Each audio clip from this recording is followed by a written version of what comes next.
My guest today is a longtime in-demand session drummer here in Nashville, Tennessee, and two-time Grammy Award-winning songwriter, producer. He is a co-founder of I Want That Sound sample company. Love it, use it all the time. Which has become a favorite resource for producers all around the world. He has also been known to perform on stage and in studio with hundreds of bands, including Hillsong, Brooke Fraser, All Sons and Daughters, Dave Barnes, Chris Tomlin, and many more. Please welcome to the show a man with extremely deep pockets and everyone's favorite Aussie, don't tell Adam Lester, the powerful and very handsome Paul Mabury. It's good to be here. Brother, welcome. Cheers. Cheers to you. A little whistle pig for starters. Yeah, I'll have a little sip too. You're looking very handsome today, by the way, especially in the headphones. Same, man. I always wanted to ask you where you get your shirts. They're always so flowy and Australian. This is to They're kind thin? of, well, I just kind of think, I just took a bus trip with the family. We hired a tour bus for a fun trip, and I think I put on about 5 or 6 pounds. So that's why I'm wearing the flowy shirt. I don't believe you. Yeah, I'm hiding the dad bod right now. Right. You've been, this COVID thing has got you exercising a bunch, huh? Or do you always? I didn't for the longest time. My wife's always exercised. She ran track in college. And, she's always looked after herself.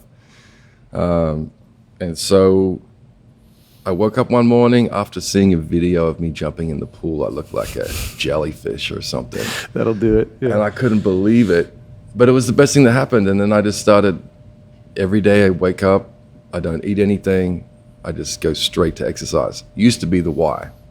Okay. And then I lost all that weight, felt great. And then since then, I've just tried to stay active, especially as a drummer and a producer. You sit for hours a day. It's bad on your back. And so I found the best thing for me was to move. So I'd go work out. Then when the pandemic happened, Maggie immediately ordered a Peloton. And so every day I do the same thing. I don't think about it. I just get up, put some shorts on, get on the bike for at least 30 to 45 minutes. And then if I do 45, I try to burn 1,000 calories and then I get off. That's it. I mean, as many notes as you play on the drums, you're such a notey player. Surely you got to burn a lot of calories. Well, that's the thing. It's. I think the thing that's the most demanding thing when you play the drums is back. It's your back. Right.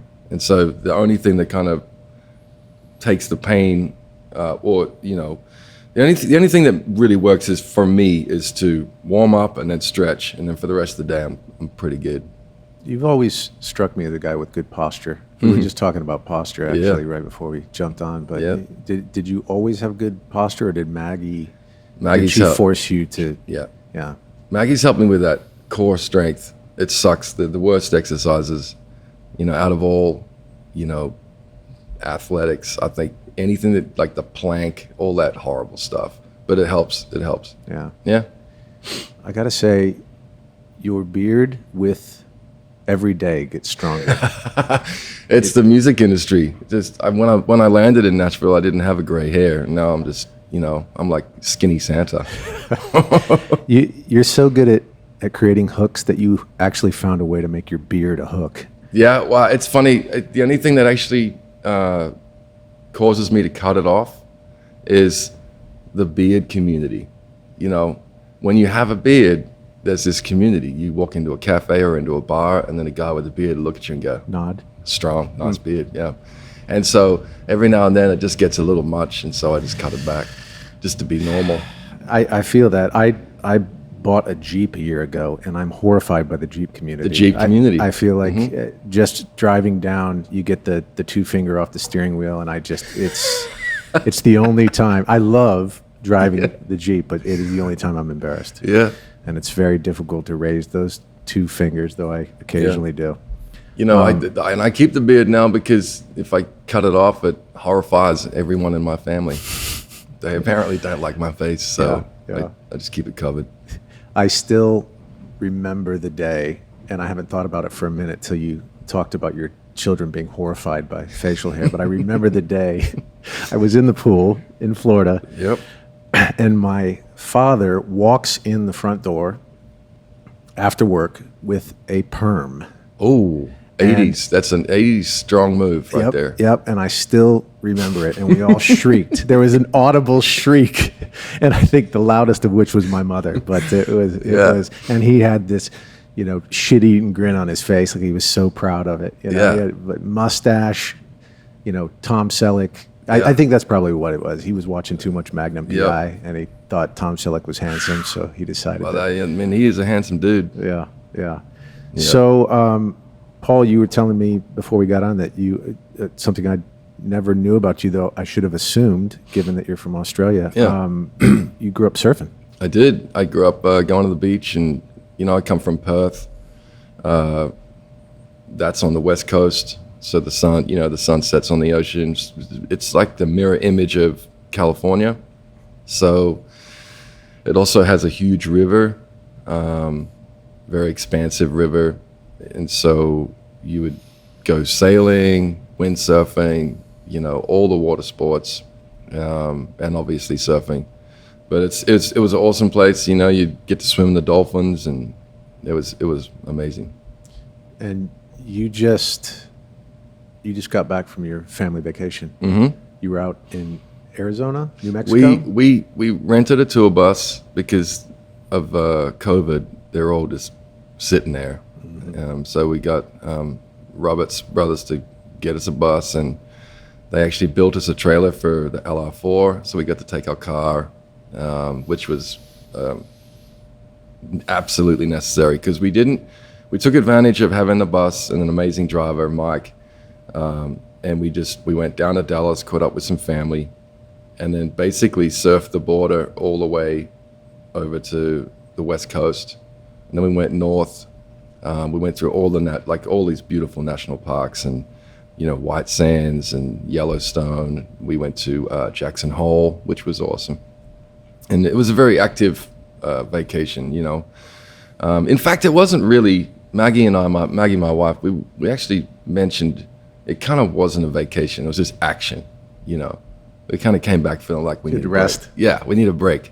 But it was the best fun. I got 3 boys, and we just made an experience. It was awesome. That's fun. And had you been out to, in all my touring, I don't ever remember getting out of it. I mean, I probably was in an arena somewhere in New Mexico, but I never got out of beyond the bus, the hotel, right, or the arena. Everybody says it's just insane. Well, that's precisely why we did this trip. Is as a musician, you rarely ever get to see anything. You're in every day is kind of Groundhog Day, right? When you tour, you're on the bus, you get off the bus, you go into catering, and then if you're like me, I go back to the bus like a hermit crab, and I usually have my laptop there and I'm working, and then you go to sound check, play the show. After the show, you get back on the bus, and that's that. So we just decided to go to places that were remote, and we would park the bus outside a hotel, get a hotel room for the driver, usually get a hotel room for ourselves, and then just go and do activities that we wouldn't normally go and get to do, And it was super fun. I remember when I was in my 20s, 46 now, which sounds so strange, but I am. And so when I was in my 20s, I heard someone say, "You lose what you don't celebrate."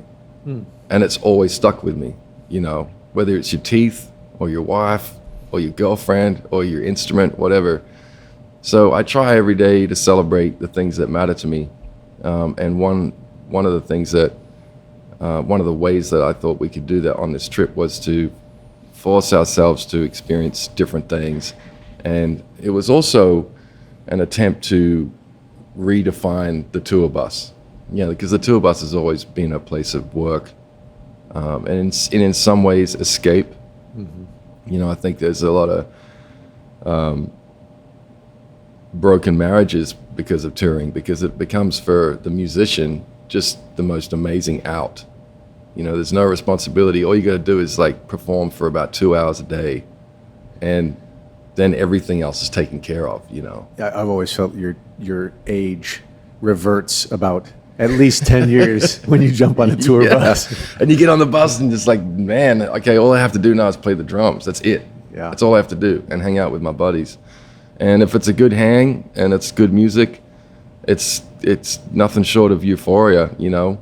And you get to sleep in this little cocoon, and the bus rocks you to bed. And you know, I think a lot of people. I mean, I heard Willie Nelson sleeps on the bus, you know. But at the end of the day, I think getting my family on the bus was such a wonderful thing. Just kind of redefine that space. And at the end of that trip, Maggie said, "I get it. I get it. I get why you just want to get back on this thing and drive, you know." And I've kind of run a couple of tours, you know, and being musical director and all that. And I always took it on me to kind of make sure everyone in that team, be it the, you know, stage hands all the way through to the band and the artist, to kind of make sure everyone was good, you know, every day. And the way I used to unwind at the end of the day is to stand right at the front of the bus, lean up against that bar next to the driver, and just watch the road kind of disappear under the front. And it just kind of put me in this hypnotic state of just accepting we're moving on to the next town, the next challenge. And I got addicted to that, you know. But, you know, I did a couple of years touring recently. But before that, like, I'd taken the most of 10 years off the road and just kind of concentrated on the studio, drumming, producing music, writing songs. And so I'm back to doing that now. You know? I always found I got the best stories from the bus driver. Oh yeah. I've always been a late night guy. It's always been very difficult for me to go to bed. Yeah, me too. And so I was always the last one up, and I would always end up sitting on the front on that stoop. And those guys have insane stories, but they just won't come out and tell them. You got to sit there, get in their world. And I mean, some of my favorite times with those guys. And you know, you got a guy that you've driven on the bus with for a week, and all of a sudden you'd find out he drove for the Thriller tour. And, and he'll start telling you Michael Jackson stories. Or I remember one bus driver in particular told me about Fiona Apple had just hit, and he said that Fiona would just always come up to the front of the bus every night, and she'd stay up all night because she couldn't sleep. And so he would just tell me all these Fiona Apple. So oh man, it's amazing when you get. We were talking about that before. When you smoke cigarettes, that's when you. If you're not a smoker, you're going to become one up the front of the bus. That's for sure. Yeah. You get to meet people that you haven't. But something about that, about touring, is for the good and the bad. It's an escape, isn't it? It is. It's very liberating, but it also can be dangerous for the same reason, I guess. Yeah, I remember a musician telling me once. He said, "Being home is a list.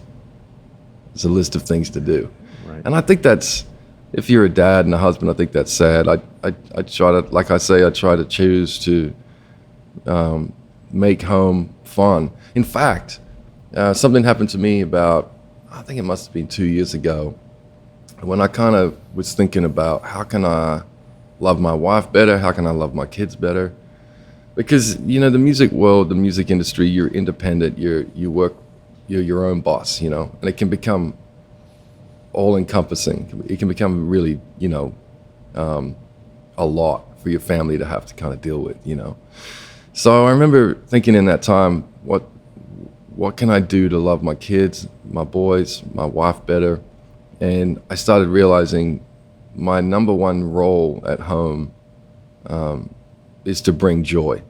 So when I walk out of the studio, come into the house, come into the home, I realized coming in there, my key focus was to make Maggie laugh, to make Miller, my oldest son, George, my second born, and then Bear, the youngest, make them laugh, bring joy to the house. Because Maggie's been taking care of them. She's been like having to say, don't do this, don't do that. You know, yes, you can. No, get off your iPad, you know, no, all that stuff. And I remember joking with my boys one day. I sat down and I said, you guys just hear no all the time. No, you can't do this. No. And I said, that kind of sucks. And you look at their face kind of going, you're admitting this, Dad? I'm like, yeah, I'm admitting it. It sucks. It totally sucks. But, you know, you're in that stage of life where you kind of need to know where all the boundaries are. I said, here's the thing. One day you're going to be an adult and no one says no anymore. It's all yes. So unless you have a good pattern of doing the right thing, you're just going to lose control, you know? And sometimes it's fun to lose control, you know? Ooh, Was that a bomb? that's amazing. That was awesome. That was a train adjusting his belt, so to speak. I like that. I like that. That was incredible. Anyway, so I think what happened with this situation with my boys was just kind of like, I need to come in and be fun. You know, even if I've had a hard day or if I'm frustrated and working on some music, whatever, just make an effort. And it changed everything for us, you know. And in saying that, the other thing that, you know, while I'm talking about families, the other breakthrough I had was on intimacy with my wife. It's like, it really hit me that if we're going through any kind of conflict, that's every bit as much intimacy as making love or having fun. And I have no right to take anyone's fun or experience their fun or their good time or whatever if I'm not also equally prepared to take their bad, you know. So intimacy to me is not only able to hold someone in their good, but it's also able to hold them in their bad. And I think a lot of conflict, whether it's with another musician or an artist you're working with or in whatever you're doing with whoever it is, be it family or friend, if you're able to walk into that situation and go, okay, here's my commitment to you. No matter what kind of day you're having, I'm going to do my best to always give you a soft landing. You know, if you feel like you're spiraling down, you're having a bad day, anxiety attack, whatever, you're pissed about something, I'm going to do my best to be able to let you do that and land well. Because you're going to land. You're a good dude, whatever. So that's what I kind of learned, and it's really changed a lot. It definitely didn't change the fact that I deal with conflict and good and bad days, but it's helped me to deal with them better, you know. Right. You know, I've always, I mean, you know this as well as I do, that we work so hard to win. We work so hard to avoid losing or to avoid conflict, and yet the irony of that is the losses, the conflict, the rubs with those friends that you have, those are actually the things where you learn, where you jump forward in progress. Whether it's, you know, whether you're playing basketball, whether you're playing the drums, whether you're in a relationship, it's like you find out the people, one, that are close to you. You find out who really is gonna be there through conflict. Yeah. But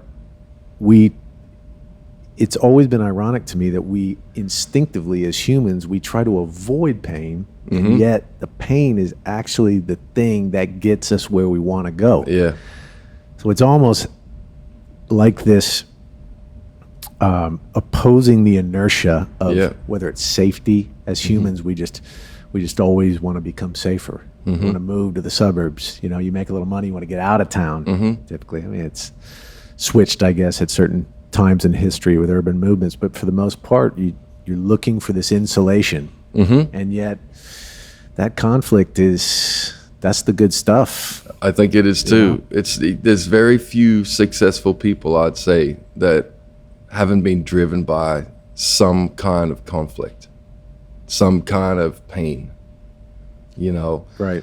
Like, for instance, you know, most dudes who are successful have dad issues, you know. There's something that was going on, like you still just want your dad to go, hey, you did awesome. Sure. Well done, you know. And so I know that for me, it's like when I think about my dad, I just think I'm so grateful that the conflict of him having to raise me, the friction of having to raise a son, you know, someone like me, you know, because I'm probably, compared to most people, a nightmare, you know. I'm super passionate. I'm extremely driven, you know. And so I can't think that would have been easy to raise a kid like that, because I've always been like that. But I think my parents did really well.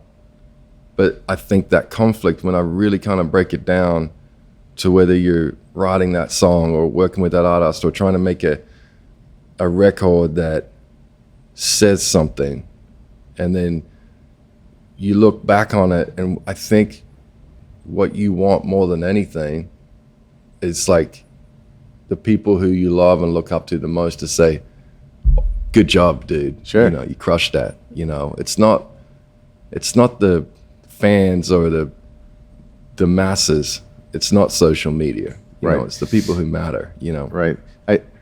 I can't remember what manager it was. It might have been Peter Mensch or Cliff Bernstein, I think, two New York managers who, I think they managed the Chili Peppers, AC/DC.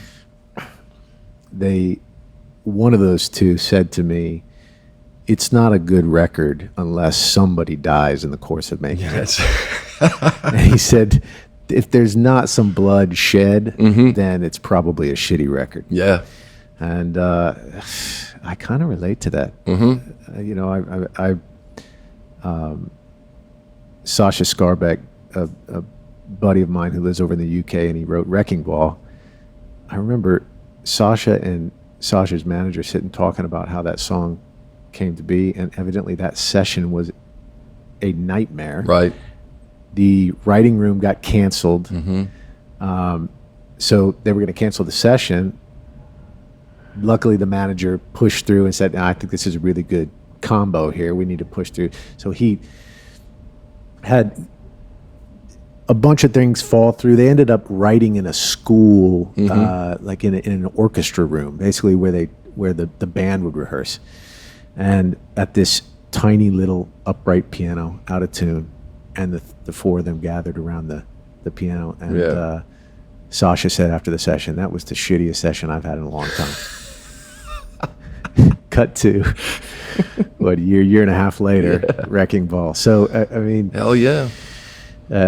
You never know, but it is, I guess, a good reminder to fight against that inertia of the safety of affirmation, and maybe not to avoid the failing, fucking up or screwing it, you know? I totally agree, and I can tell you a story. I know I can't say names because we all know these people, but there's a song that was incredibly successful, and there was 3 writers in the room, and 2 out of those 3 writers, because of the writing experience, told me after that song, we're not cutting that song.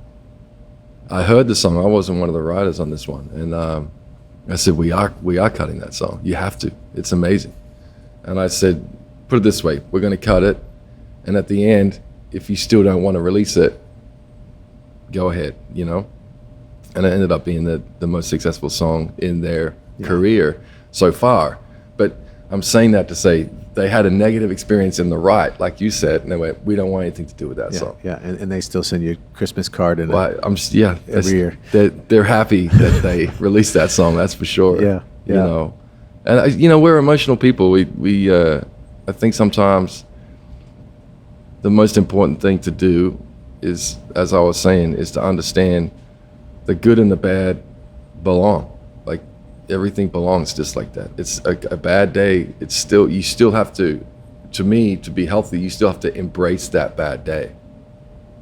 You not push it away. Say, just take it in. Like experience the day. Say, here's the conflict, you know? Right. It makes the better days all that sweeter, you know? Yeah. It's why almost anyone that you find who has had some modicum of success in their field, almost all of them, I've noticed, never have regrets. And I never understood that for a lot of years.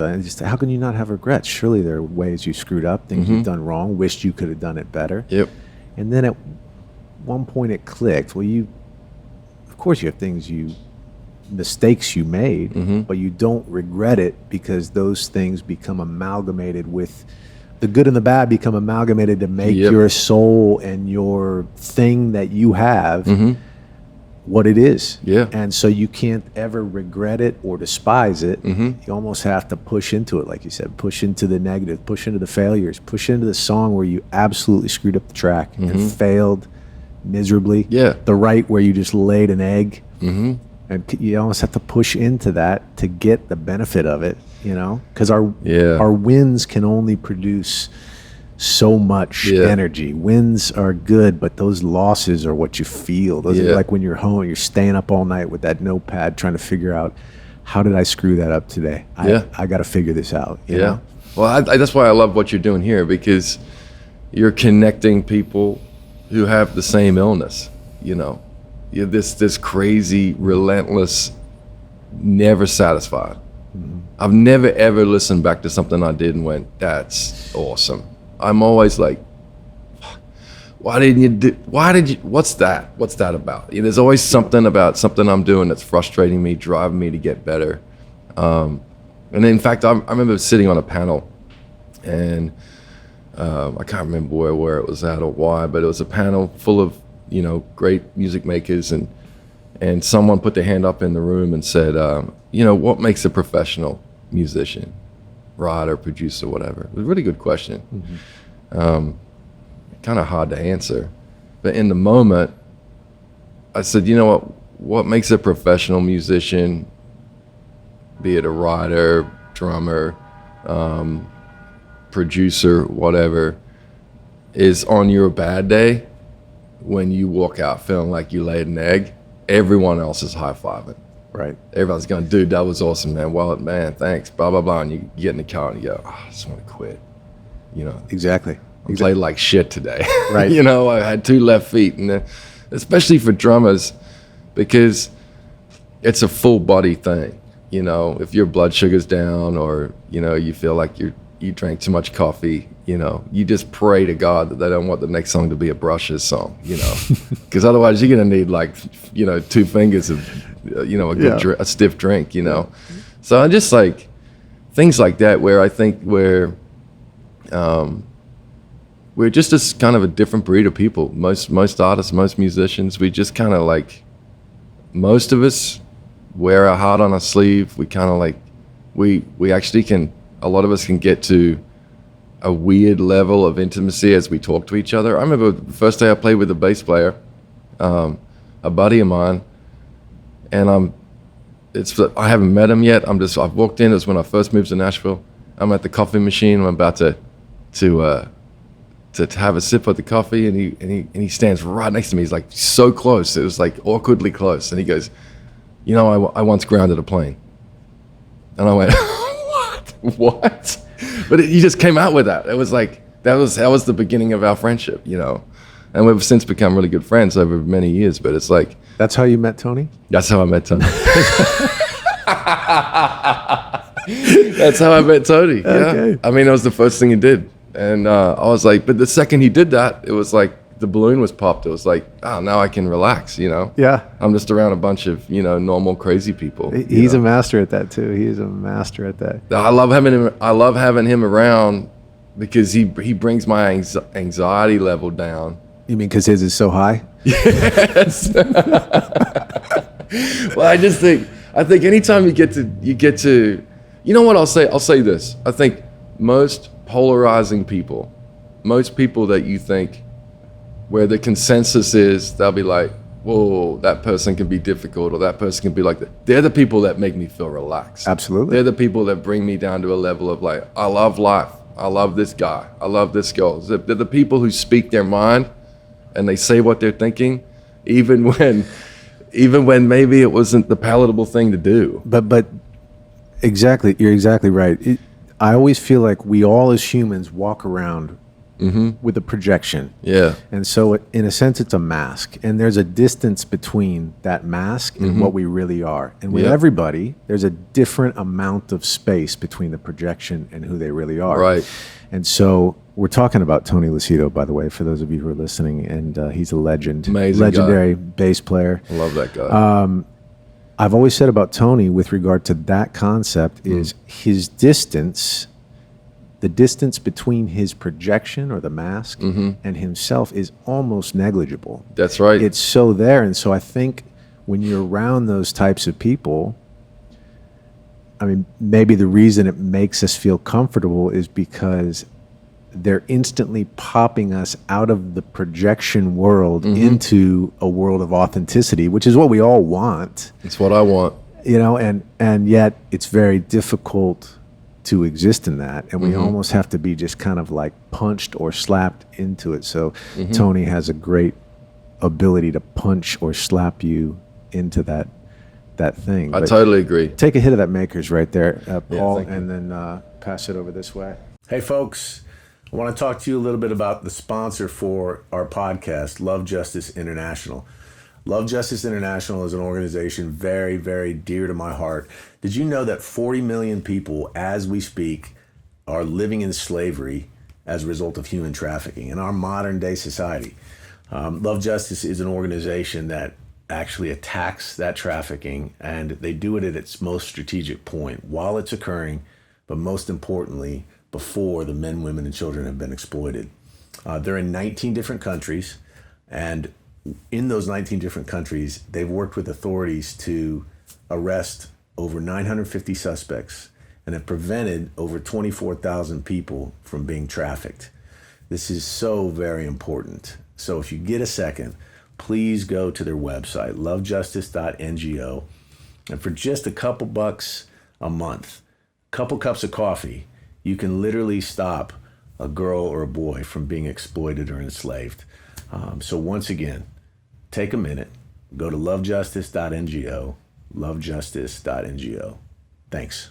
Yeah, I mean, you know what?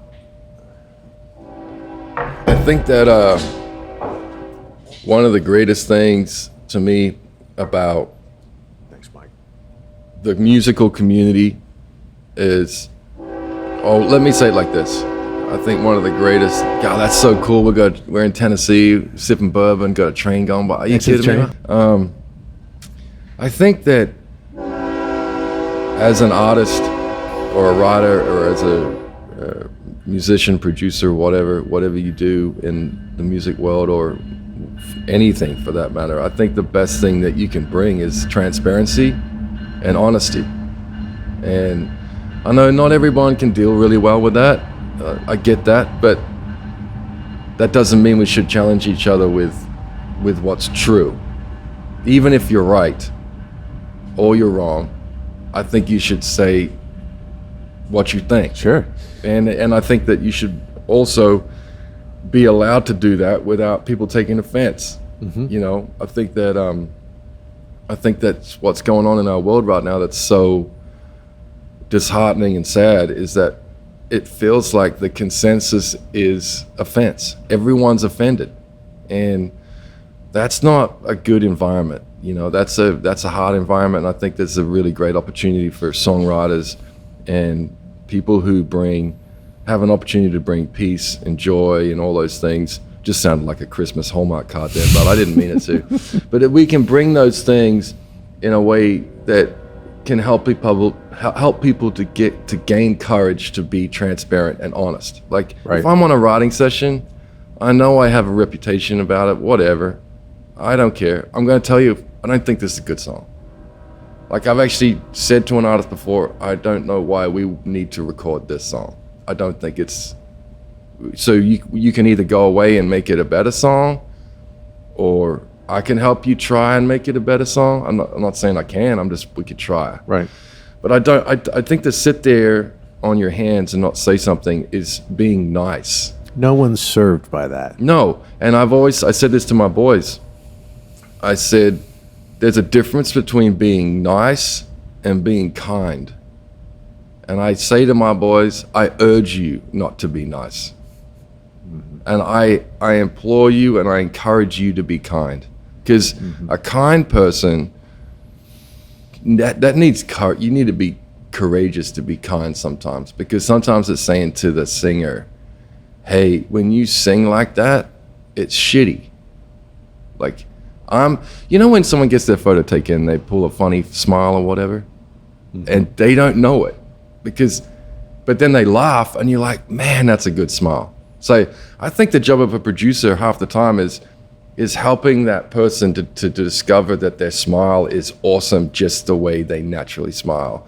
Why do you do that weird thing when you get your picture taken? Or to somehow find a way to get them to do it naturally. Right. Because when you step up to that mic and you put headphones on, it's not natural. No, it's not. It's actually antithetical to everything that is typically singing. So you have to somehow find a way to get them to relax and engage in a way that's natural, which is very difficult. Because in a sense, like you said, if somebody smiles, even though it's them, they can't see it. No. So I've always thought of a producer as someone who's standing outside the forest.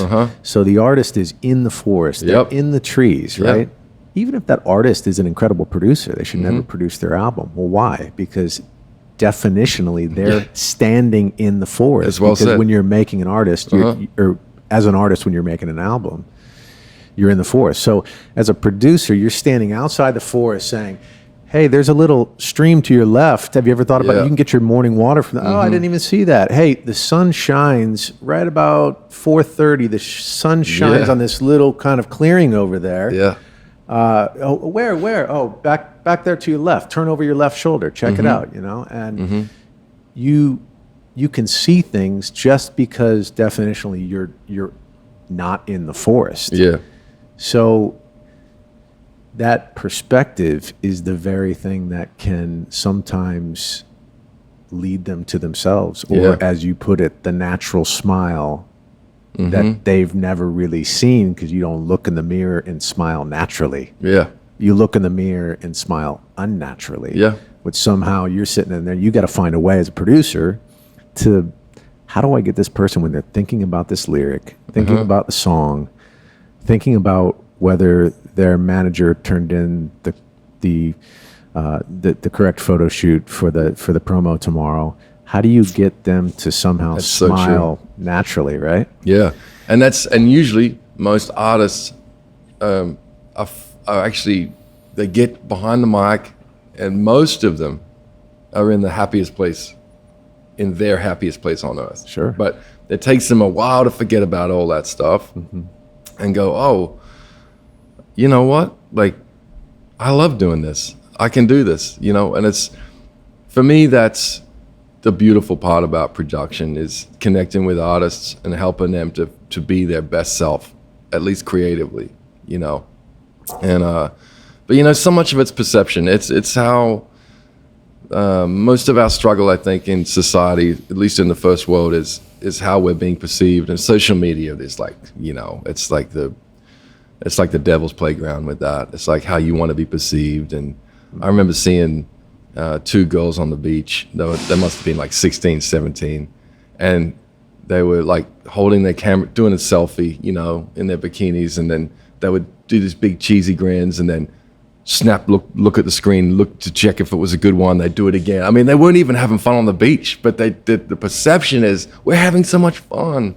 And, I think it can be like that kind of perception. And it can be, I remember I had an experience where, this is a funny story, but I had an experience with my oldest son when he was about 6. And he's out the front, and Maggie said, it's time to come in. And he goes, oh, fuck, like this, under his breath. It was like the perfect. How old was he? 6. 6? Okay. Perfectly executed F-bomb. And Maggie's like, oh man, like, and then there's some other parents, and we're in the South, we're on the Bible Belt, and they looked like, oh my goodness, so when I come out of the studio, and Maggie's like, Miller dropped an F-bomb out the front today, and I went, oh really? Ouch, was there people around? And she said, yeah. I said, okay. She goes, well, you got to talk to him. I was like, ah. So I go and sit down with a little guy. I mean, I think little kids like dropping F-bombs is pretty funny. Yeah, it's hard not to laugh. It's hard not to laugh. It's hard for me. I think it's hilarious. Like when Miller was 2, when he tried to say chocolate, he said fuck it, and it was amazing. It was one of my favorite things in life. But anyway, so I sit down with Miller, and I said, hey, and I actually, to be completely transparent, I was actually just hoping that God would give me some kind of wisdom. That there'll be some kind of like I'd say something good, because I didn't want it to be just this, don't say the F-bomb, whatever. I sit down with him, and I said, So mom tells me that you went, fuck, at the front. You went, yeah, I did. Man, I'm trying so hard not to laugh, man, because it's a little 6-year-old, this little cute kid. And he's owning it. And, man, he's like, yeah, I did it, yeah. I said, well, here's the thing. I actually don't mind. I don't care. It doesn't offend me. It's not offensive to me, okay? But there are people out there that find that extremely offensive, you know? If you called someone an idiot, or you said someone did something, you said that's stupid, I find that offensive. That's offensive, because that's not kind. That's not kind. I say, however, you just going, because you need to come in. I get it, and it doesn't offend me. However, when you say words like that out there, people may think things about you that aren't true. So what I would say is, going forward, you don't need to make things more complicated, right, than they already are. And I encourage you not to use that word when you're frustrated. That's a great way to put it. Now, here's the thing. About 4 years later, must have been, he's talking to his younger brother, George, and Georgie. And I remember he just dropped the perfect shit, but it was a really good one. It was like, shit, like this. And I went, hey, I was about to say, hey, George, don't say that, you know, whatever. And Miller snapped around. He said, hey, George, you know what? Like, if you say words like that, then people may think things about you that aren't true. And I thought to myself, all right, we're on to something here. It's a good deal. Yeah. But it's that perception thing. We all want to be perceived a certain way. And I think really we need to be able to be in an environment where, you know, to salute Tony Lucido one more time, it's like we need more people like him who just kind of like, they deflate the whole pretentious, like we're all acting a certain way, that nice gene that to me needs to be killed, you know. Taking ourselves too seriously, you know. Way too seriously. That's the thing that Tony, I hate that he's even got to mention this podcast because he's so goddamn arrogant. Yeah, he is. He's thinking this is the best thing ever. Yeah, but it is one great thing about Tony that he is always doing is he's self-deprecating. Mm-hmm. And not taking yourself too seriously is a real healthy thing. Mm-hmm. And it's hard to do because our egos are they're fragile, and especially as artists and creatives and musicians, where, as you said, the perception is everything. It's our ego's fragile. So to be that guy or that girl that can be comfortable being real, and inevitably being real is synonymous with flaws. Yeah. Flaws, screwing up, and the opposite of the social media culture that's just getting farther and farther, you know, that distance between the projection and the authentic. Oh yeah. It's pushing us farther and farther and farther, and it's almost like a rubber band. The farther that rubber band stretches, the more potential energy is building up there, and the harder it's going to snap, the more it's going to hurt when it pops back. Yeah, totally. And we just keep pushing that projection farther and farther with the social media. I'm there. I try to limit it, but it's difficult because it's inundated in our world. It is. I was just thinking about a conversation that a buddy of mine, David Hodges, and I were having. David is a very talented writer here in town, and we were talking. Both of us have this same impulsive habit at the beginning of writing sessions, and we were talking about how myself personally, I always, and I never was intentionally doing this until I stepped back after a while and looked back on it, and I'm like, I think that is a pattern. I must be doing it subconsciously, but intentionally. And we were both talking about how we come into a session, and at the beginning of that session, at some point, I will say something lewd or crass, or I might even cut them down. I might even cut myself down in a lewd way. Lewd is probably not a good word for me to say in this environment, but nevertheless, something that is shocking, slightly shocking, to see. Mix it up. One, to see how they handle it. Two, to cut that air. I mean, you know, when you write into you walk into a writing session, man, it is like to get to something authentic when you are getting set up on a write. with someone you've never seen before, and somehow you're walking into a room, you've got to get to know them in a certain period of time, and then somehow you've got to sit down at the piano, sit down at the computer, create a beat, pick up the guitar, whatever it is, and somehow you've got to push something out that has some level of authenticity. That's hard. It takes some techniques to get there fast. And so that's for sure. Yeah, David and I were reminiscing on that compulsion, or about that compulsion to just break that ice, and that must be what it is. It's like we are tasked today to get something real, something artistically good, but not just good, real. And that's a mountain to climb. You know? And I think it takes some people, especially in co-writes, especially when it gets beyond two people, when it's like two and three or more for whatever reason. I think it takes, to get something good, is the push and pull of sometimes you just got to shut up. Like if you're seeing someone on a run, like you got to have the humility and the security just to go, I'm going to stay out of your way. Don't just let them go, you know? And I think that that kind of, having that kind of security, or that kind of like awareness, it goes a long way when you're in that kind of musical conversation, you know? It's like, you know, it's slight change of topic, but it's, you know, when someone said, what is music? Music's a language, it's a conversation, and it should have dynamics, like the right amount of highs and lows, even in the way that we talk now. Like if you leave a little bit of silence, it causes tension.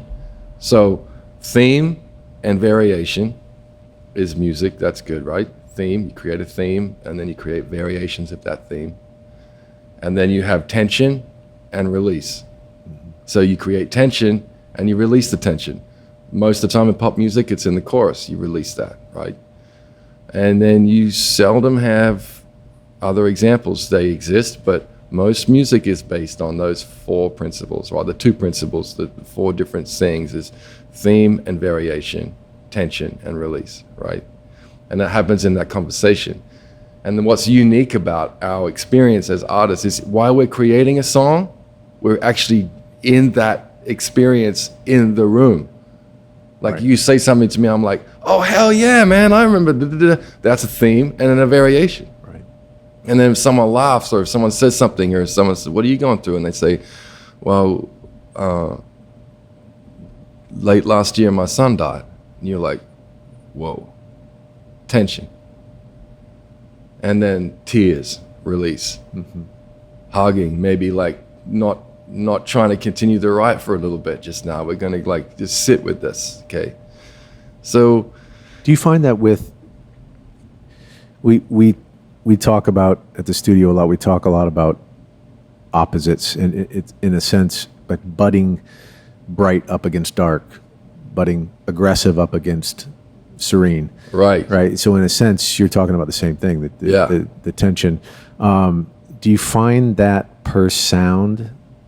Meaning, a lot of times, if I've got the main guitar hook that's if it's gritty, I find myself wanting to go for a cleaner drum sound. Right. That loop's going to be cleaner. If all of a sudden that loop is grainy and I've just busted out to a Sans amp and it's just biting, then I find myself wanting to put a clean pad on top of that or something. And do you find that like when you're getting drum sounds versus a vocal sound, getting a bass tone versus a guitar tone, are you using that tension? I definitely am. And I think, yes, to answer your question, yes, I am. I definitely think that you can't have too much of one thing. You have to offset or balance. Balance is a big deal, you know. In every area of life, balance works, you know. I'd say that what I'm experiencing in music personally is actually it's manifesting definitely in pop music right now. And that is, we are so overstimulated, right? In social media, and everything that's happening, right? It's too much. We are overinformed. It's too easy to access information. It's coming at us all the time. it's too easy to get in touch with you. Like, once upon a time, you would have a voicemail machine, maybe, in your house. And if you weren't there, all I can do is leave a message. That's it.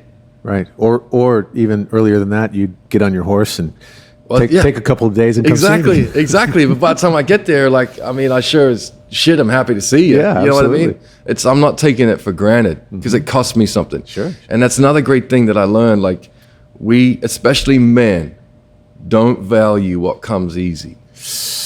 It has to cost us something. One of my favorite quotes, I think it's Thomas Paine. He said, "That which costs us nothing, we esteem lightly." There it is. And it is completely across the board. Yeah. It dictates almost everything. And that's what I would say, especially to girls. And I know I'm being a little bit gender specific here, but that's okay. It's like, don't be offended. Yeah. Huh? Yeah, there you go. Don't be offended. He's an Aussie. Like, we are different. There are guys and girls, and we are different. We do cross pollinate. We're all who we are. Wonderful, beautiful flowers, whatever. But at the end of the day, like, for a woman to give her, and I know I'm going there, but for a woman to give herself to a guy easy, that guy is not going to value that situation, even if he's all about it. Like, there has to be some kind of like effort. Like you said, I'm on a horse and it's going to take me 3 days to get to you. Right. And when we hang out, I sure as anything want it to be a good experience because it just cost me 3 days and my butt hurts. And, you know, now here we are. Well, the phrase "hard to get," Right. is, right. Why is that? Why does that work? Right. It somehow denotes value if you can't get it easily. Right. And that's just economics. Well, and then look, taking it back to music, which is completely relevant. If you and I wrote a song this afternoon and it came in like 10 minutes, the reason why that was amazing is because of all the times it took forever to get a shit song. Yes. We've paid a lot to get to that point for it. Yeah. It's not that, oh, this is easy. It's not easy. We just experienced something that was, and it's normally not. That's why it was beautiful, right? Right. But if it's always easy, you don't value it. And that's why we were saying when we started talking, like, you have to value the bad because it holds hands with the good. Like, if you're looking at a statue that's been carved over days and days and days, one of the things that makes that beautiful when the light hits it is the shade, it's the shadows, it's the darkness. If it's all light, there's no form. And that's the tension we live in as artists. I think that's what we're trying to put in songs day after day, whether it be about whatever subject is. We're trying to find the beauty in the dark. And you need light for that to happen. But when the light comes, you don't go, let's get rid of the dark. No, celebrate the dark, celebrate the light. And in there, you'll find the form that's like, this is beautiful. Right. This is beautiful, right? You know, I want to go back to the term balance that you brought up.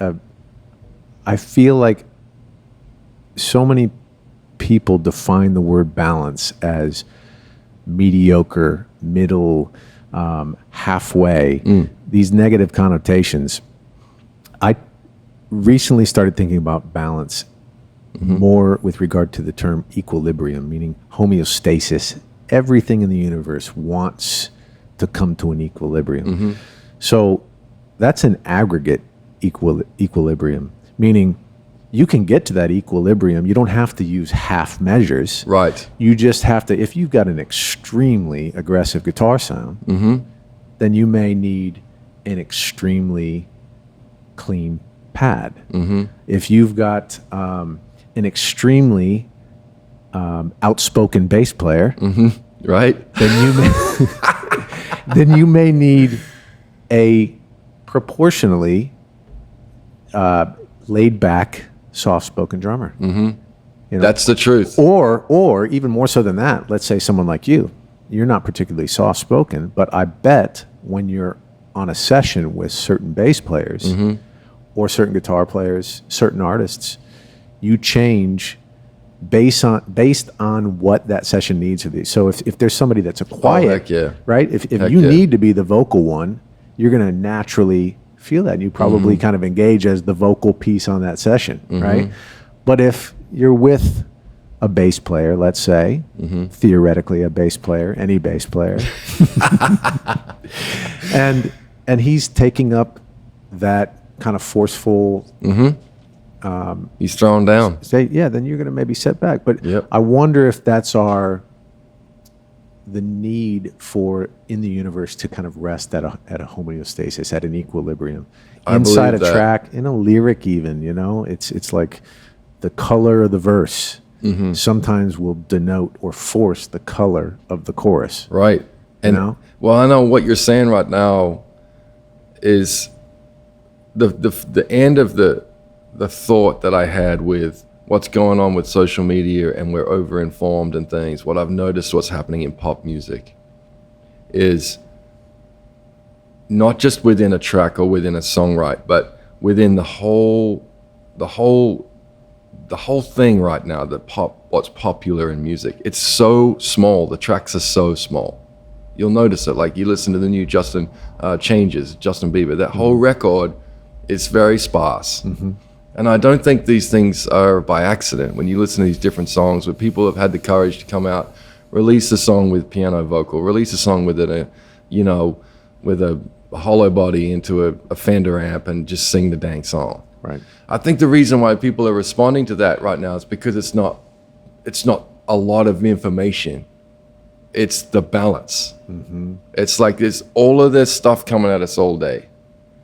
And then when I want to listen to a song, these days I don't want to listen to a lot. I just want some peace. And I think there's something beautiful to be found. It's a lot easier to talk for 40 minutes than it is to talk for 4. If someone says, say what you need to say, you got 40 minutes. You're like, I can do this. But if someone says, you got 40 seconds, that's why the elevator pitch is so powerful. It's like, tell me what's potent, tell me right now. Go. That's hard. That's what we have to do as producers, right? Efficiency. Yeah, it's to be efficient. Word. And I think that what makes a great producer, and this is one of the most important things. Whether I'm good at it or not, I think this is important. And that is, there are producers who love their ideas, and there are producers who love singers. And I'm always going to bat and put my money on the producer who loves a singer. Because the producer who loves ideas is always going to love their ideas to the point of exhaustion.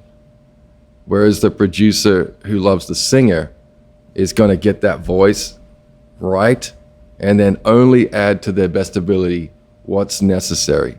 But if they truly love the voice, then they're not going to overpopulate that area. They're going to keep it as sparse and as beautiful as possible so that you can hear that voice and the voice wins, right? Absolutely. And that's that fact or variable that you just articulated is what we all probably sucked at when we were young. Right. Because it's indicative of a young producer. Yeah, I would have loved to have been saved from that guy. That guy sucked. Right. But I think as you get more experience, you start to realize that you can create the most intensely brilliant track, meaning you can excel at your craft, you can kill that. I mean, you can knock it out of the park. And if that artist is not a great artist or a great singer or a compelling force there on the mic, or as a person, it doesn't matter. Nope. Nobody gives a shit. And that's the truth. And even conversely, you can do a track that you might look at and say, it's either, maybe I didn't even do that great of a job on it, or it's not my best work. Nothing I did there was impressive. And if that artist steps up to the plate and is Johnny Cash, you better just get the fuck out of the way. Because you can do a shitty track. You can fail. You can. I mean, listen to some of those old Aretha Franklin tracks, and it's like there's distortion. There's like she's just blowing up that mic. I mean, that engineer was back there like, I'm fired. I didn't get. I turned the gain on the console was way too hot. I didn't know she was going to sing that loud. She didn't sing like that when we were testing the mic, and it's just blowing up the mic. Yeah, that happened on Jagged Little Pill. That happened on that first Alanis record too. Is that right? Yeah, when she went into You Ought to Know, it was just blowing up, and they kept it. They kept it. Yeah. And so I think it's knowing our place as a producer, knowing that, man, our craft is something, but it's not even close to the important piece. The important piece is that artist, it's the singer, and so many times, Greg Kurstin's a hero of mine. And the song, yes, song. I agree, yeah. So, Hello, Adele. Greg Kurstin was part of a band, one of my Bird and the Bee, that was an insane. I love that. band. I love that band. Oh my goodness! I wore one of their records out. I can't remember what it was called, but I had it in my car for like 2 months. Insane. Yeah, insane. I mean, when you listen to those records, you listen to that and say, whoever the dude is behind this is brilliant. Backing vocals. Hello. What's going on? Exactly. Damn. So he's got chops for days. That guy has done, tracks that would just burn your eyelids off. Yep. And yet, Hello is nothing. No. It's nothing. It's confident. And I think it's so. I listened to that and I was like, damn, he's so brilliant, and he gained my respect even more than he did with tracks where I listened and go, I could never make that track. Never in a million years could I make that track. But he gained my respect when I heard that track, because I could tell this motherfucker got out of the way. Yep. He got out of the way, and he knew I'm on a track and in a room with maybe the best singer on the planet. Yeah. And this song, Get out of the way, showcases that she can sing. And I'm going to step back and make sure I do not take up an inch more space than I should take up. Awesome. So I loved that track for that reason. Yeah. Because it taught me so much. And I've always thought you have to, I think humility in general is the gateway quality of life. And in terms of, if we're talking gateway drugs, I think humility is the gateway quality. I've never found one quality that I think can make its way up to the number one spot in life. Because if you have humility, you can get all the other stuff. Now, I don't have it, but I'm sure as hell trying, because I know it's the most important one. And I think he showed me with that track that he's humble. And as a producer, you cannot get better as a producer without getting more humble. I totally agree. And it doesn't mean, humility doesn't mean you let the artist walk over you. You're a doormat. It's actually the opposite. It's you have the ability to kind of know the place. And a massive part of confidence is found in humility. I think one of the greatest examples of that is the story of David and Goliath. And if you don't look at it like a religious story, just look at it like a story. You got like a fable or like a notion that it's small against tall, or small against big, or weak against strong. And I don't see the story like that. If you look at the evidence of the story, it's a guy who looked after sheep on his own, which is a pretty humble position. But he killed a lion, he killed a bear, he killed the big animals that were bigger than Goliath, stronger than Goliath. They could have kicked Goliath's ass, right? Right.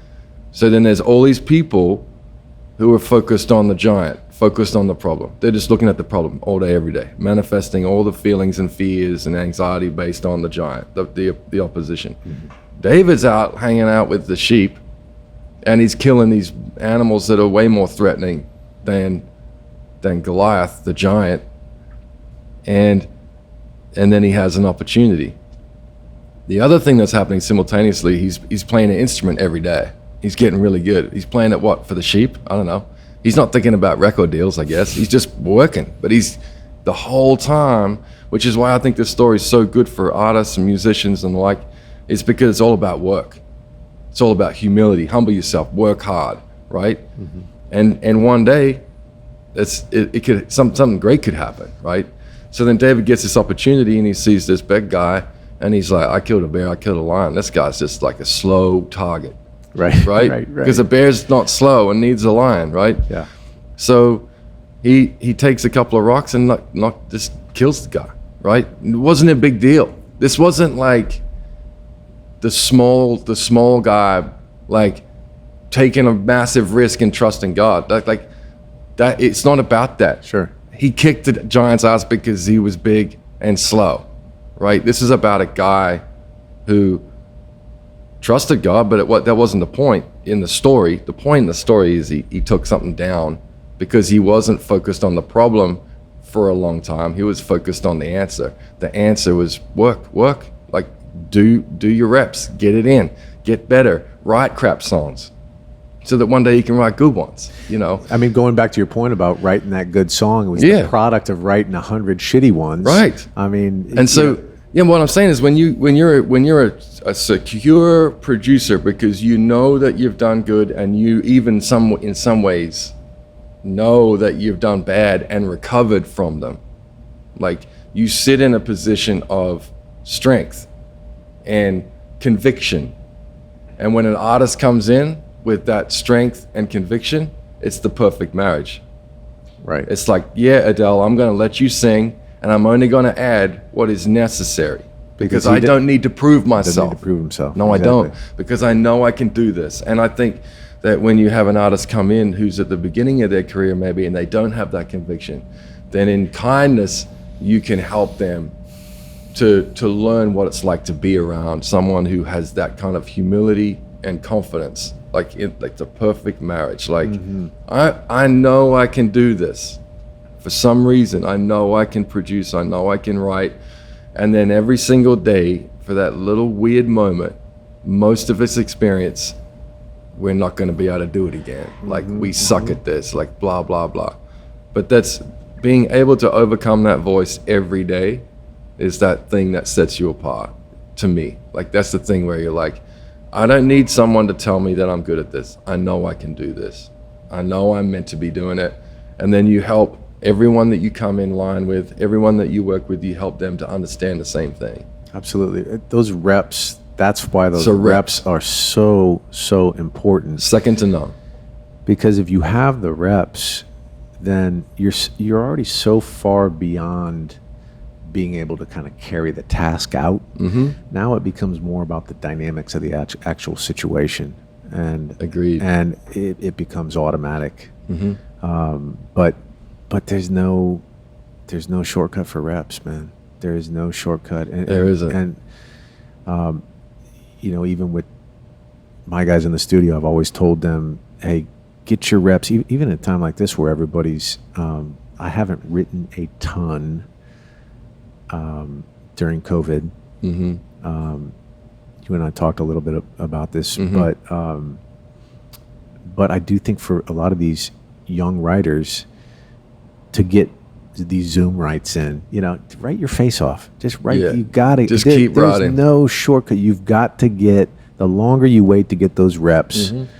I mean, everybody has lightning in a bottle. We can all get lucky. That can always happen. But if you get the reps, the sooner you get those reps, the sooner you're going to get to that point where you can forget about the keyboard, forget about the drums. You can forget about am I going to get the lyric or not? And you can start getting into the deeper concepts that really, really start yielding some good things. Completely. The dynamics in the room, or the you know, the bigger picture stuff, to where you're not worried about your sound library or where that's coming for, where you're going to go grab it from. It's happening. It's becoming habitual. Yeah.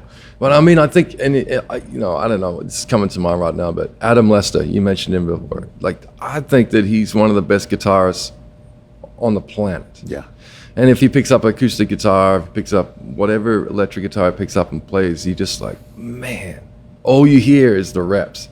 Because, you know, as I was saying before, music's a language. And one of the things I love the most about what we do is that I get to hear these guys speak, you know, whether it's Rob McNally or Adam or whoever's playing. Yourself or whoever's playing the keys, or someone like Dwan Hill or whatever, and when you hear them play, when I hear you play, or one of the boys or some of the girls, whoever you are, when you get to hear the play, you hear the ease of the way that you can speak and the way these guys can speak. But what you're also hearing is listening, like, because if I'm learning a language, right, if I'm playing music and I'm looking at like a language, which it is. If I'm learning Italian and I've got the book or the app or whatever, I'm not listening yet because I'm too busy trying to say something. But when you've learned the language and you've mastered the language, like these musicians, is the beauty is in the space. The beauty is in the call and then the response. Mm-hmm. If you're playing with musicians who are just nonstop calling, just saying stuff nonstop, it's exhausting. It's the last session you'll do with them, probably. Mm-hmm. The beauty that happens in the room is still the thing that gets me up in the morning, when one musician says something and the other responds. Mm-hmm. Whether it's in the writing room or on the floor in a studio, it's that beauty that happens. Like, right? Dude, I just flashed. I was mixing a tune last night, doing a revision on a tune, and there is this piece, Fred Eltringham, who, one of my favorite drummers, he playing with Tom. I think the band was Fred Eltringham and Tom was on guitar. Yeah. I think Tony was playing bass. And I know that they didn't talk about it. Yep. Because I remember the take, and it was the first time it ever happened. So I'm sure there was no communication verbally on this. Just but musical. Toward the end of the song, they're about to go into an outro, and it's this really heavy, aggressive, more of a rock tune. And toward the end, they both play two measures of triplets. Actually, one measure of triplet. Right. And it's just out of the blue. They both hit at the same time. Yep. Bam, yep. Fred plays the snare and Tom fill, and then Tom goes, yeah, totally. And I listened to that last night, and I was like, you could not pay me to take that out of the comp. No. Because it happened. How did they hear that? And there was a level of connectivity there that just kind of somehow happened. That's what gets you up in the morning. Yeah, that's why I do this, man. It's those little authentic moments, and you can't get there without that 10,000 hour thing. Right. You know, without the reps. And that's why I love that David and Goliath story, man, because it's like, it's a story about our work ethic, and how that one day it'll pay off, you know. And then I think that's the way that we can encourage, especially young artists, especially artists like the singers, the people who have to go out and do the radio and do the shows, is that we need to think about them when we're writing songs. We need to think about them when we're producing songs, because they're the ones that'll go on with the songs when you're going on to something else. Yes. You know? Yeah. So as producers and songwriters, I think we need to be in a habit of making it about the artists who are going to take the songs, you know? Absolutely. Because they're the ones that have to go and take it, you know? Absolutely. I think that's probably the central concept to any producer that you can, I mean, if there's any concept that could propel you forward quicker, any secret kind of secret formula, that is it. Realize that you are secondary, and the definition of your job is to empower the one. Oh yeah. And that one is the artist. Yep. And, you know, artists, they're paid to be narcissistic. So they are. They have to be. And the best ones are. They think about themselves. I mean, to get up on a stage and to think that you can get 10,000 people to look at you for 2 hours, I mean, you got to be... I know.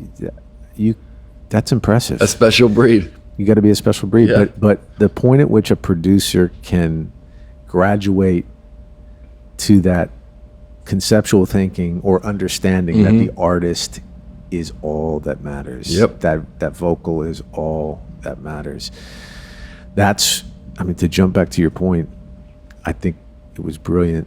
The connection between social media, the lack of authenticity, the exacerbation of the projection factor, fake. And that connection with the piano vocals that we could never get away with the piano vocal 10 years ago. Every A&R would have said this can't be a single, and now you can do. I mean, I'm blanking on his name. The Mike, who is the singer, the guy singer that just came out with a massive. Louis Capaldi. Thank you. The Louis Capaldi single, massive hit. We could have never gotten away with that. That A&R guy would have looked at us, Paul, and he would have said, "Fucking do your job." Yeah. You think I paid you to do a piano vocal? But if it's right, it's right. And I think that's the difference between that when you're a producer who's confident. You can't do that without confidence. Yeah. That's a ballsy move. Sure. You know, sure. because one, it didn't take long, but then it did. It did. I was telling a friend the other day, I was like, there's a great Picasso story. I'm probably going to butcher it, but a girl goes up to him and says, she sees that it's Picasso, runs into a cafe, grabs a piece of paper and a pencil and runs out and says, "Mr. Picasso, could you draw me something?" And he goes, "Sure." And he draws on the piece of paper and he goes to hand it back and he says, holding it in his hand, he says, "That'll be $5,000. And she says, $5,000? That took you like 3 seconds. And he said, "That took a lifetime." Put it in his pocket and walked off. And that's the thing. It takes a lot of balls to go, I'm going to release this song like this. But whether it's a guitar and vocal, piano vocal, or a very small track, what you should be able to do is look at that A&R and look at that label and say, this is what I think is right. Mm-hmm. I am serving the artist to my best ability. Sorry. It's probably my wife saying. It's Javier. It's like, shout out to Javier. Shout out to Jav. Tempo. Go get some tacos at Tempo. Love Jav. So anyway, what I think that's necessary in those moments is to not be intimidated by the fact that the A&R guy is going to go, "What? A piano vocal?" It's more like saying, we can add all kinds of stuff, but this is the way I think the song should sound. This is the best thing for the artist. Yeah. Yeah. And that matters. It really matters. Your instincts matter. Your instincts matter. Mm-hmm. And it takes, you do have to have some credibility there to be able to say that. You earn the right to do that. You have to earn the right to do that. That track. And that training sounds beautiful. But I'll say this too, like it's like what truth is. Truth goes in every direction. It's reflected everywhere. What's true is true, and you can't change that. We can fight against it, but it doesn't change the fact that what's true is true. Right. True stays true no matter what I think about it, right? So one of the things that I think is true is that when you have that conviction about what's right and it's been made over years and years of reps, it's like the only thing that can challenge that and usually challenges that is insecurity. It's like, oh no, the song needs more. No, it needs to be da-da. And sometimes something needs to be done that's a little different, whatever. But to me, the convictions that you get over years and years of making music, it starts to become stronger and stronger because you remember the time that you overdid a song. You remember the time that you got it right and everything else in between, right? It's this based on conviction, And I think that that's one of the most beautiful things about working and living in Nashville is that you're surrounded by these people. You're surrounded by these girls and guys who have just been doing music for their life, like you have. And it's like being surrounded by these beautiful fine wines, Right. And it's such a treat, Well, and it takes a minute to learn, because almost everybody in this town grew up in their town being the best. Yep. And it takes a minute to learn to lean on people because we all grew up not being able to lean. And when you get to this town, you can lean. And there are so many talented people, so many talented writers, so many incredible singers, artists, that the point at which you can be comfortable leaning on those, realizing there are fine wines everywhere around you, is the point that you'll actually be able to actualize the exponential value that we look for in a track or in music or in a song, and you realize, okay, this is why you get 3 people in a room. That's right. If we would have grown up in our hometown, if we'd have put 3 people in a room, we'd have nightmare. Yeah, but here, there's a reason why that collaboration is such a big part of what Nashville is. You and I have. I was just thinking about this. You started out on piano. Yeah, I did. I started out on drums. Yeah, I love that. We did the old reverse. Yeah, Yeah, I love it. And we also have another thing in common. I think I read that your favorite drummer, Yeah, Steve Gadd. yes, sir. Okay, same here. Same here. So, quick story about Steve Gadd. Right. I was actually, ironically, I was putting together a tour, a month-long tour of Yeah. Australia for an Aussie artist back in the day, and we were up rehearsing in at SIR in Manhattan, Okay, yep. and I walked out for a bathroom break, and I heard one of Paul Simon's songs coming out the main room, the main SIR, the main rehearsal room there, and I was like, Damn. oh, they must be checking the speakers. Like, they must be tuning the system. Oh They my must be tuning the gosh. system. I was like, oh, no big deal. So What a treat. I just thought I'd pop my head and see the room. I opened up the door, and Paul Simon is in there rehearsing for his tour with his No way. full on band. No way. And I freaked out. I was a bit sheepish. I kind of opened up and Yeah, I would have lost my shit. watched for a second, and then backed away. Took my bathroom break, and then went back to rehearsal. Yeah. And just told everybody, I was like, "Hey, you're not gonna believe they're over there." I mean, this all-star band. I mean, Right. do you remember his percussion player's name? Yeah, no, famous. I'm blanking on it right yeah. now. Javier will be disgusted with me. So, cut to the end of the rehearsal, and I'm walking out. We're carrying all the gear, and I'm carrying the guitar player's guitar amp out, and I've got my hands full. And I walk out of our door the same time Steve Gadd No way. walks out of his door, Perfect. and I look at him, almost drop the gear, and just say hi. And he goes, "Hey man, how you doing?" He goes, "Can I help you carry any of that?" I'm like, "No, you don't." And he What a goes, "No, sweetheart. man, give me that." And he grabs No way. the amp, and he walks out to our van, and he helps us load all the shit in the van. Oh and, my and gosh. I'm so nervous, and I'm Yeah. of course thinking Steve Gadd's carrying this guitar amp. he's carrying He's your next to me, and there aren't Oh there aren't many people I would have gotten started, but somehow the people who impact you as a kid, Yeah. they remain implanted in your brain, and Yep. you could get starstruck. There just aren't many people I would even walk in and be starstruck by anymore, just living in a town like Nashville. He's a living legend, But yes. a total legend, and I was so, and I find this all the time, is the guys that are legends, the women that are legends, the Yep. people that are legends are almost always humble. Yeah. And there's Me a too. reason they got there. And the fact that he just wanted to help us load our gear in the van. Just another musician, man. Yeah. Gets it. So what is, I actually went back and watched that Buddy Rich piece where it's One of my Gadd- favorite musical moments ever. Yeah, Gadd and Weckl Yeah. and Colaiuta. Yeah. And I remember that was a college staple for us. But I remember even when I watched that for the first time, I was so fucking proud of him, because when I was a kid, but I was proud because I was such a fan of his. And you got these guys, Mathematicians going for it. And, and Weckel's going on the cymbals at the beginning of that, and then Vinny, who's just Both of them are amazing. insane. And Vinny's Amazing. work with Sting was just my favorite ever.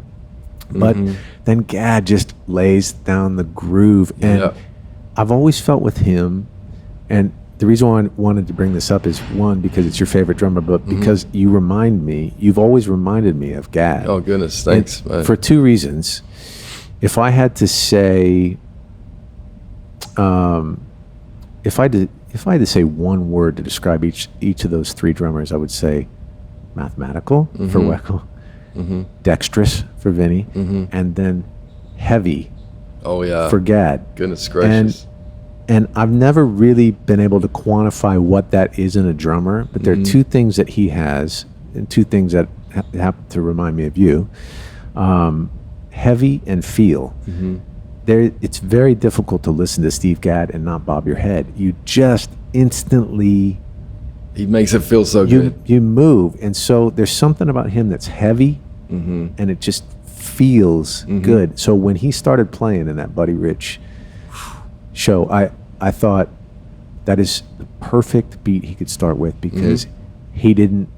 No, It's almost like it was such a fuck you. It was kind of, knew it. He knew it. It was, and I know the guys felt it too, because they were trying to say so much that it's like they're cutting that cake into so many pieces. No one's really going to get to eat any cake. It's just turned into mush. Yeah. You know, it got to Gadd and he just slams the wand, and it's like he was going, shh, no, shut up, guys. Like, let's say something, you know. And one of the things that Gadd always, in almost every interview, he would talk about the power of a note, and how long the note should last, you know. And it's like, you don't move to the next note if you meant to play a crotchet, or if you meant to play a semiquaver, if you're playing a whole note, don't even think about what comes next until you've paid all the attention to that one note, you know. And as a drummer,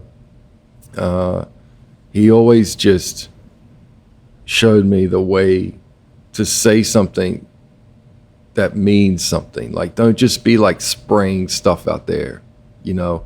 Don't be playing ghost notes with your left hand on the snare if it's not intentional. And, you know, if drummers say, dude, you're left hand, what they're not saying, in my opinion, is you can go so fast with your left hand. What I think they're saying is you're so intentional. Right. You know, with your notes, with everything you do. And I think one of the things that served me well as a drummer in the studio, for whatever I've done that could be good, it's because I actually don't love the sound of drums that much. Like, I'm probably the most reluctant drummer out there, I think. In fact, I almost apologize every time on the floor when I have to start sound checking. You know, everyone's chatting and stuff. Guitarists can be noodling along. Guys can be playing the piano. It sounds great. Like, you can talk over it. The second the drummer starts hitting the snare, and it just sounds like crap. So it doesn't make it doesn't, in my opinion, even if you're good, it's like, just shut up, dude. Come on. So the fact that I have that opinion of the drums just naturally means that I'm trying so hard to make them sound good, and to not say too much, you know. Don't get me wrong, I love a good drum solo. I love the circus, you know. But at the end of the day, I think that when you're playing a song, that the drummer, like I said, and the producer, but even the drummer, everyone on the floor, if they love a song, they will serve it better than if they just love playing their instrument. Well, I think that's why you've always succeeded. And I mean, what I've always noticed anytime we've worked together, but even additionally, anything I've heard that you play, you're a musician first. Hope so. I mean, there are drummers, and then there are musicians who are drummers.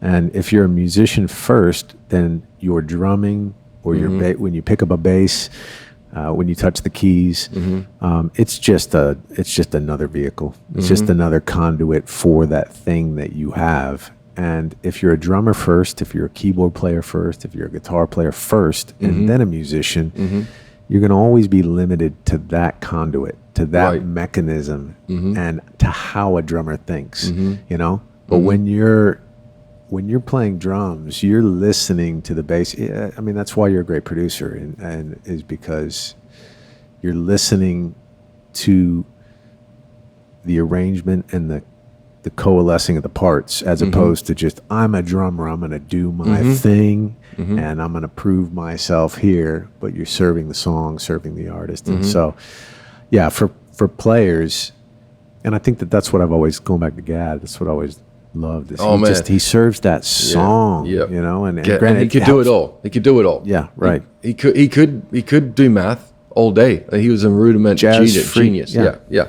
But the thing is, he turned rudiments into movement. He made you want to dance to a rudiment. Right. And that's the difference. The way he separated it between the hands and the feet, it was revolutionary. And he changed drumming forever. He changed contemporary music forever, and the way he thought. And one of the things he said that I think was amazing was that, giving credit to the producer, he said half the iconic Gadd things not half, that was an exaggeration, but some of the iconic Gadd things that he did was actually the producer's idea, and it wasn't a drum thing to do. Like playing the floor tom on 4. He said, it wasn't my idea. Like the producer said, hey, instead of doing the snare on 4, can you do the floor tom? And back then it was like, whoa, sure, that's crazy. Yeah, you know, now it's whatever. But he was saying some of the things that happen in your career, it's because the producer asked you to do something that you thought may have been stupid, but it ended up being cool and it caught on. Yeah. And another drummer that I'd say just real quick while we're wrapping this subject is Phil Collins. Like Phil Collins to me is probably, outside of Gadd, the most influential person in any music that I make. And one of the reasons why, apart from the fact that he just seemed to be insanely good at everything he ever did, whether it's singing, producing, everything, writing, drumming, is the space, that same thing, that concept of space. And it's like, you don't have One Republic hits without In the Air Tonight. You don't have that. Because he's this guy, it's like, I'm a drummer, I'm not going to play the hi-hat. Like, back then, crazy. That's a crazy thought. I'm going to play a fill over the one. I'm going to go into the next bar, and I'm going to put that in contemporary music. That's cool, because he took math and made it music. It made it art. When a drummer becomes an artist. Yeah. Hey folks, one more shout out to our sponsor for the podcast, Love Justice International. Love Justice started 20 years ago when 6 college students decided that they would go to Kathmandu, Nepal, play soccer in the streets, get to know the kids of the city. And in the course of doing this, they really fell in love with Nepal, but also became aware of the scourge that really inflicts not just Nepal, but the surrounding region, and that is human trafficking. So as a result of seeing this, they tried to figure out what they could do and started the organization originally called Tiny Hands and now renamed as Love Justice International. One of the other reasons why this is very near to my heart and why I'm so closely connected to it is one of those 6 college students was my little brother. And as a result, I really got to watch them over the years and how passionate and devoted they are to this cause. But not just that, but how effectively and efficiently they administer the aid and the help towards eradicating slavery in the area. So I can't emphasize this enough. Go to the website, lovejustice.ngo. For just a few bucks a month, you can prevent a child from being trafficked or enslaved. It's that easy. So lovejustice.ngo. That's lovejustice.ngo. Thank you. Folks, we're back. Feel for drummers it's difficult to quantify. There's just something about it that what I heard Miles Davis said. I think it was Miles that said that music is the space between the notes. And I've always felt like I felt like Gadd did that. He somehow, just the nature of drumming. There's not always a ton of space. You've got an easier time creating space if you're a guitar player. You can sit out for 3-4 measures, but to find out or to find a way as a drummer to create that space is, it feels so powerful when you can do it. I've always felt you do that really, really well. Thank you. Tell me, so I'd be remiss to not talk about Lauren Daigle, who you produced and co-wrote. Did you co-write all the songs on that album? That's insane. Yeah, it was a busy time, that's for sure. It's insane. Well, first of all, is it You Say? Was that the big? Yep, You Say. So on the turnaround, the first turnaround, that is that? Tell me how created that sound. Is that a choir? Is it you? It's actually a really good story. A girl called Morgan Harper Nichols. Okay. You can look her up. She's brilliant. Her natural singing voice is a lot like Tracy Chapman's. Okay. So she has a very low voice, but she can also get up there too. So she is the only singer in the backing vocals on that entire record, and it sounds like a choir. So what she did was she flew in from LA for 2.5 days, and I didn't have anything in my like pre-planned out. I just went, is it right brain, where you just create, I literally, she stood in front of me, facing me. I had my AR-51 set up, and I just sang her a line, and she sang it back. Sang her a line, sang it back. We did it for 2.5 days. That's the vocals. So that that answer, I wanted the record to be like a Roberta Flack or Aretha Franklin song, a type record, and I wanted that soul call and response thing to happen. You know, it even negated a lot of the songwriting. So it was like, you know, it was very intentional. You know, all that to say, she's incredible, and she said that every single time I asked her to sing a line, that she tried to act like someone else. So she was like, "Oh, I'm the 60-year-old lady, and now I'm a 22-year-old girl. Now I'm the guy who's the accountant who loves singing in the choir." And so she could form a choir. Yeah. And if you isolated some of those vocals, you really kind of hear it. She was just reckless abandon, like going for it. But it really did sound like a choir, and some of the best backing vocals I've ever been a part of, you know. And just, I mean, I remember how exhausted I was after 2.5 days of just rapid fire, you know. Sure. And I'm sure she got on the plane and passed out. But yeah, she's incredible. So that's how those vocals happen, not just on You Say, but on the entire record. Wow, that's incredible. Yeah. Background vocals take a lot of their hard work. Just the stacking and the heavier. I mean, it's full on arranging. Yeah. And I actually love that, and I do a lot of it. I just finished a record where I sang all the backing vocals myself, which is not my favorite, but I do it when it's right. I love working with singers. The record I'm working on now is going to be a very similar vocal treatment in the backing vocals. It's going to have that gospel-y brooding thing. But yeah, it's like a love-hate thing for me, backing vocals. Like, I always feel exhausted. It's a box I love to tick on the I got them done. Sure. You know, thank God I got them done. But I actually like to track the vocal first, at least a keeper vocal that can be improved on at the end if necessary. I love to track the vocal first for a number of reasons. I think it sucks that a singer has to listen to themselves suck, you know, over the space of tracking in front of their peers, when maybe it's even their first record or whatever. I want the artist to be encouraged through the process of recording, that by the time they get to the end, they're encouraged, especially in front of other people, other musicians. And I also, for another reason, that singers and musicians, all of us, we're like parrots, you know. We're often paid to repeat something back. And so if they hear themselves singing pitchy every single day, it's not setting them up to win, you know. So I love to get the core instrument down, get a really, really good vocal, maybe even do your best to comp them ahead of where they're kind of at, so that they'll walk into that, you know, and then get backing vocals done, especially if it's a big part of the. So all that to say, with Lauren's record, Look Up Child, I tracked piano, and I made sure every song was written on the piano, and then that was the key instrument, like a Roberta Flack or Aretha Franklin type thing. So it could hold. Yep. Yeah. So it could just feel like one thread through the whole thing. And something timeless, you know, trying to do something timeless is difficult. So we tried to do that. We did that, record her vocal, and then we recorded backing vocals. Third thing to go down was Morgan.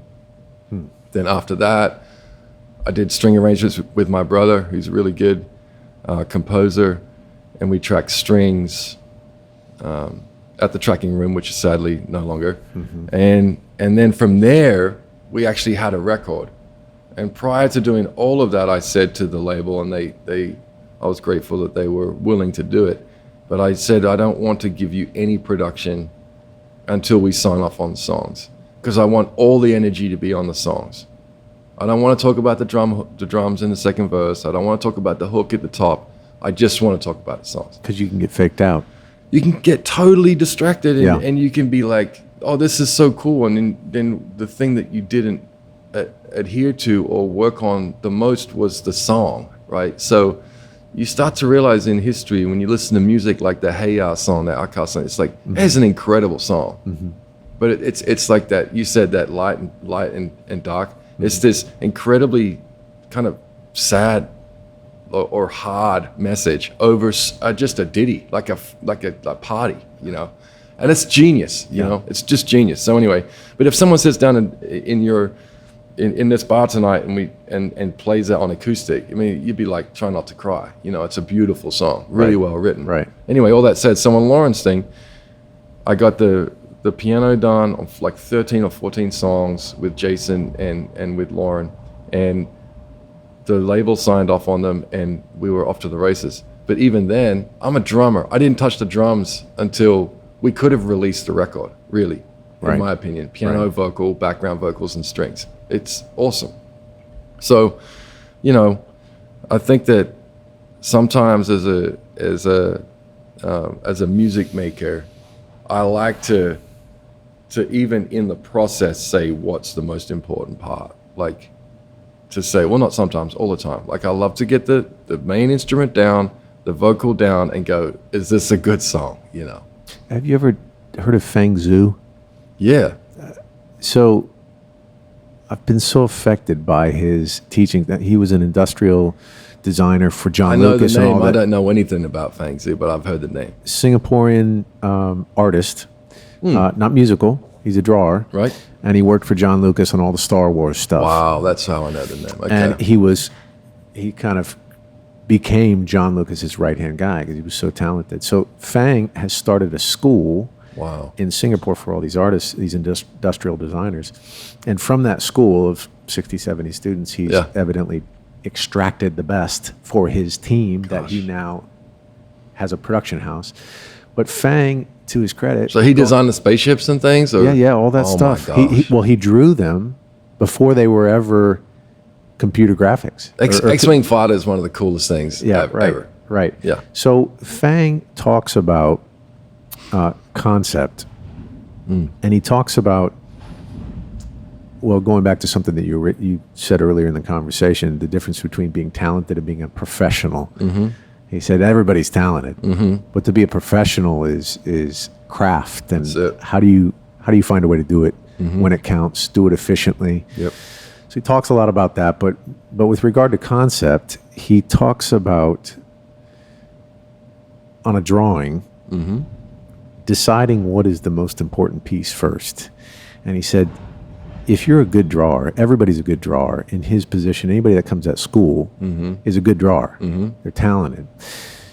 You can get distracted by the shade of the leaves, the tree in the side, and then just getting all the right light in the mirror of the skyscraper that's in the scene. And you can do that all day long. You're good. You're a good drawer. You can do that. So you need to know that you can do that. But concept dictates everything. It does. So if your concept is that you have, a monster coming in across a river, and there's a city over here, and there are some fighter planes coming from the backside, and they're getting ready to kind of attack this monster. Well, that's all great. You can work on the windows in the skyscraper. But if your concept is wrong, maybe there shouldn't be a monster coming into the city. Maybe that's the wrong concept. But you get essentially distracted by your craft. Yeah. So God, that's so true in the studio. I guess to your point, it made me think about Fang Zhu in the concept. If your concept is wrong, you somehow denoted that the concept with these songs was piano, strings, vocal. Let's get that right. You're not getting faked out by all the little kind of intricacies of your craft, but you're making sure that it's piano, song, lyric, vocal, strings, and then you got a record. Well, and at that point where when I knew that when I could sit and listen to 14 songs piano vocal, and that invited friends and Maggie, my wife, and whoever could listen to the songs and go, that's great. Then when we added whatever, then I knew it could only get better. And it's like you said earlier, like with some singers, you just got to get out of the way. Sure. You know, and some things to consider too when you're tracking with a singer is like, where does their voice sit? What kind of space does it take up? Like, what kind of, do I want high tones with this voice, or do I want low tones? So with that song You Say, I was mixing with Mark Endit, and we were in the mixing phase, and I was still like, is this song even the right tempo? Like, it was bugging me. You know, I was in a knot about it. And then one morning I got up, everyone was signed off, everyone's happy, and I'm like, and I'm not. And I went to the studio, and I took the arpeggio, the back and forth piano part, and I dropped it down 2 inversions, and everything changed. Wow. Like her voice, the tempo was right, her voice got bigger. And I think at this point, Mark probably thinks I'm crazy, you know. I send him the piano, and then my phone rings, and he goes, bro, game changer. Wow. So we had the piano in the wrong space. It was in her territory. It was overlapping into her sonic world. Sonic world, and we took the piano down 2 inversions. We changed nothing else, and the whole song and everything became, in my opinion, finished, right. Wow. Done. You know, something wasn't right, and then it became right. And you know, the crazy thing about, I mean, that's why music is so spiritual. It makes it scary that you were that close to turning in a final product, and you knew it wasn't right. It wasn't. And people had signed off. And you know, the interesting piece is Mark was probably dancing around. He couldn't have told you, hey, play this in inversion down, but he was probably dancing around the sonics of it. He definitely would have been. Absolutely. He was probably having an issue because the nickel had not, you know, any great mixer, any great producer, the nickel's got to drop in the slot. And you knew it hadn't dropped in the slot yet. Yeah. So you couldn't sleep at night. Mark probably knew it hadn't dropped in the slot. He just didn't know why he couldn't get that mix right. Well, and then, you know, a different example. I remember when I first started working with Brooke Fraser. You know, she's amazing singer, beautiful songwriter, incredible musician. And she sings, back then, I don't know about now, but back then she'd sing real quiet, like quieter than she would speak. Beautiful tone, everything. And I thought, well, and I mean, this is 2001, 2, 3, long time ago. And I kept trying hi-hats that I thought would sound good on stage with her. And in the end, I couldn't find any. So I started using crash cymbals. So I grabbed 2 16-inch crash cymbals. And back then, that was like, you're a weirdo, whatever. But that was so low, and they sat and they didn't bark, and they weren't loud, and they just were quiet, and I could just play normal with these hats, and they would sit under her vocal. And I think that we should think like we're one of the things I started saying to myself as I was playing in bars, like in my 20s, coming up through the ranks, was the red light should always be on. We should always play like the red light's on. And that, even on the bandstand, you treat your instrument like a hot plate. Like, you just play what's necessary. And if you make it feel good, then you'll be probably invited back, you know? And that's kind of been the principle of my entire musical career, is just make it feel good. Don't say too much. Be a good listener. Know when to step up, know when to sit back, and find the love affair in listening to your colleagues say things. Like respond when it's necessary, but also kind of don't be afraid of the silence either, because that may be what is profound about that moment, was silence.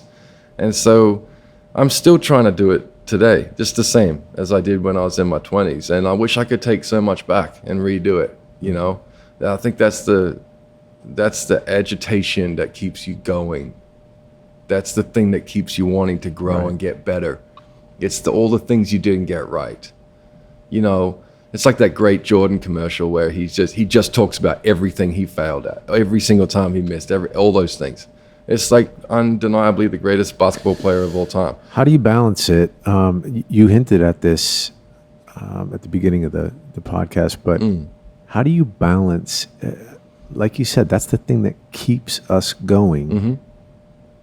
Inevitably, people who are excellent at what they do, the Jordans, the Greg Kirstens, they're the not getting happy or taking a lot to get happy. Mm-hmm.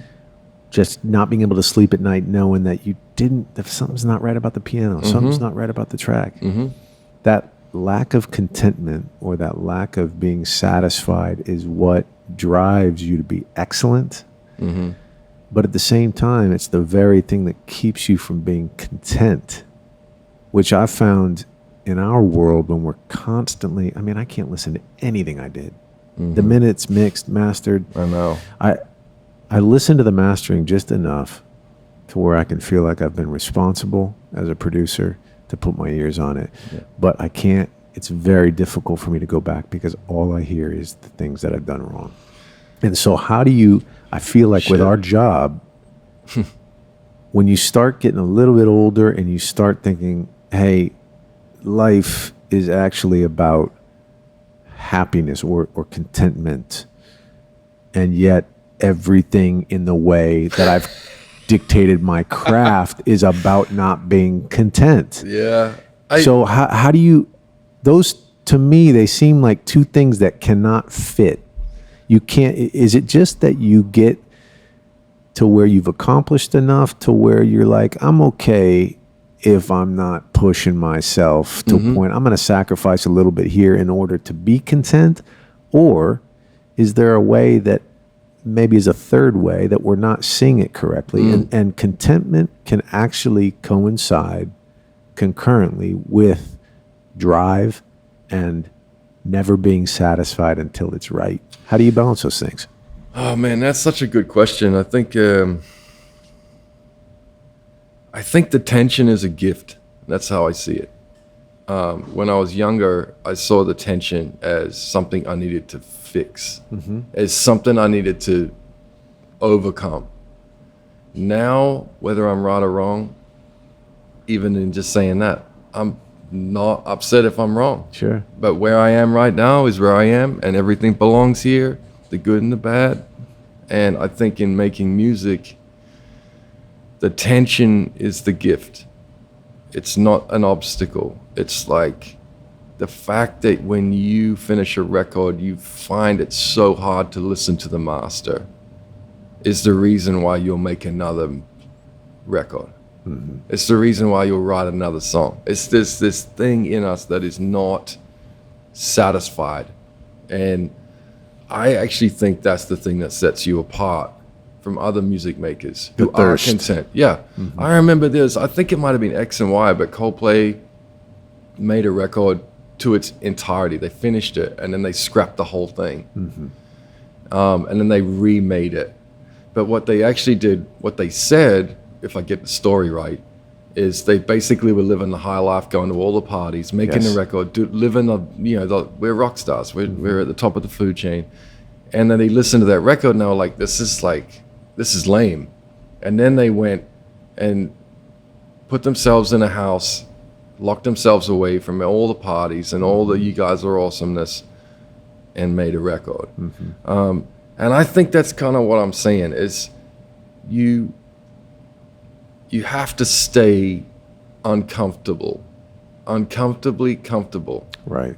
You know, you have to be able to find comfort in feeling agitated, or you just can't quite scratch the itch. And every time I make music, that's how I feel. And every time I get done with a song, I'm like, that's good, but what's next? Or that wasn't good.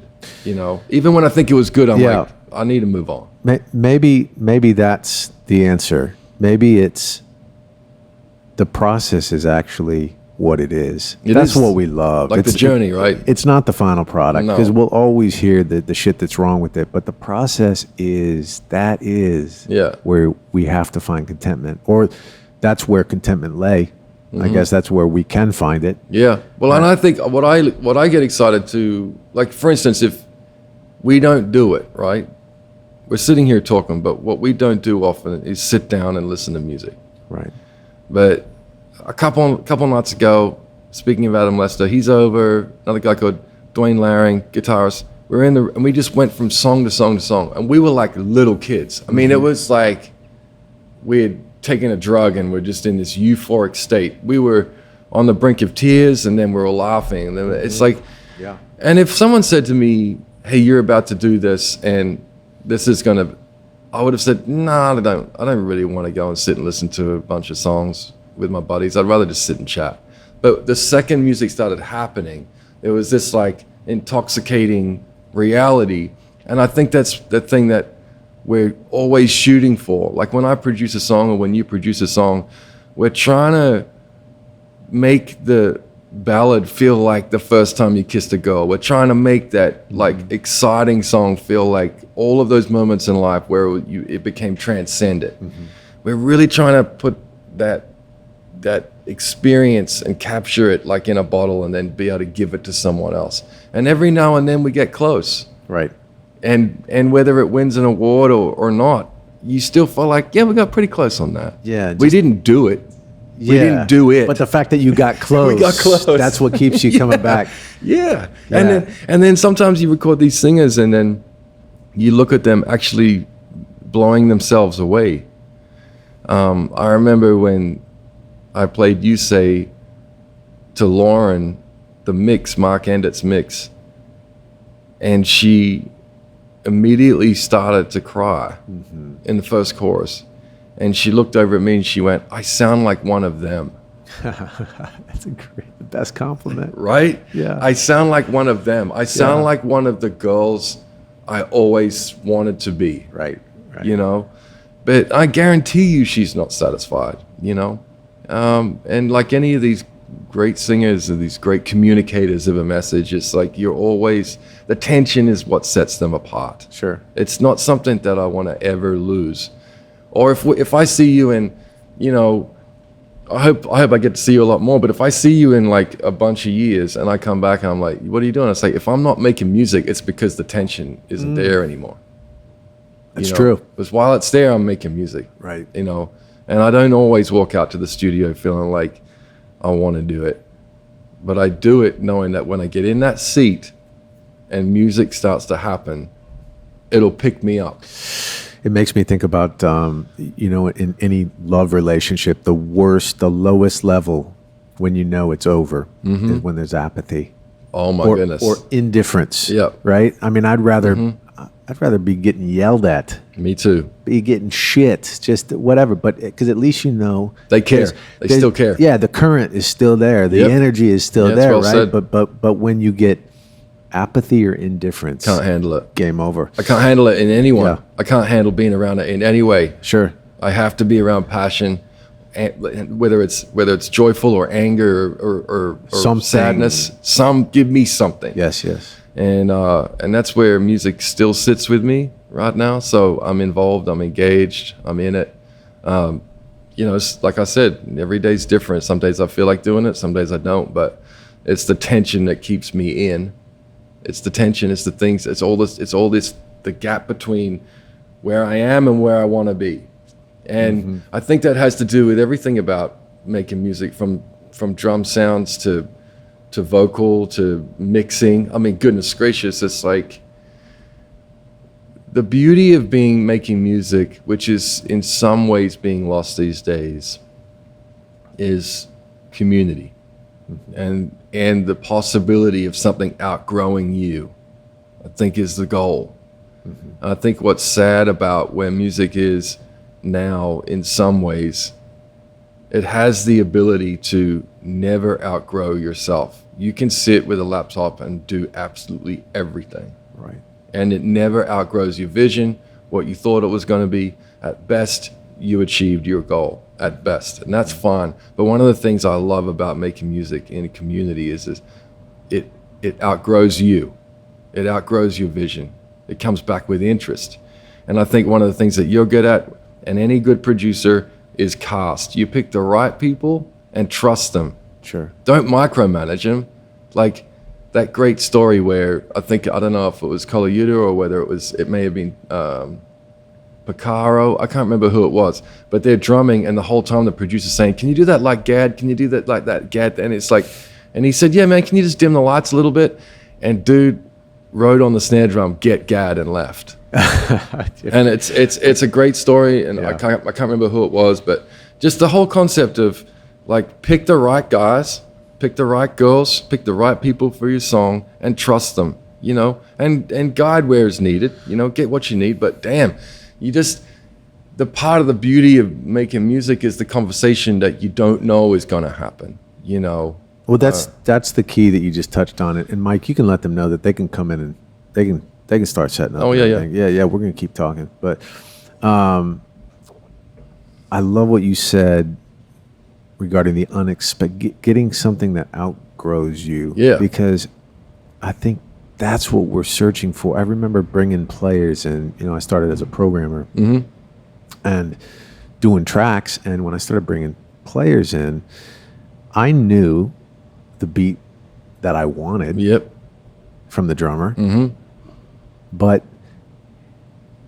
I always felt the confidence that was in the back of my head. I had it there. I've watched you do it. I've watched you do it firsthand. If things weren't working, but invariably, if you would sit back with the confidence knowing that I got that beat in my quiver if I need it, then let the guy that's actually really good at it, let him go and say, I got something I know works. Yeah. Now, what do you hear? Now, you don't say that. You just let him roll. And I think one of the things that I heard for young producers, or the mistake that I hear young producers make a lot is, yes, they do. They know what that beat is, and so they insert it right away.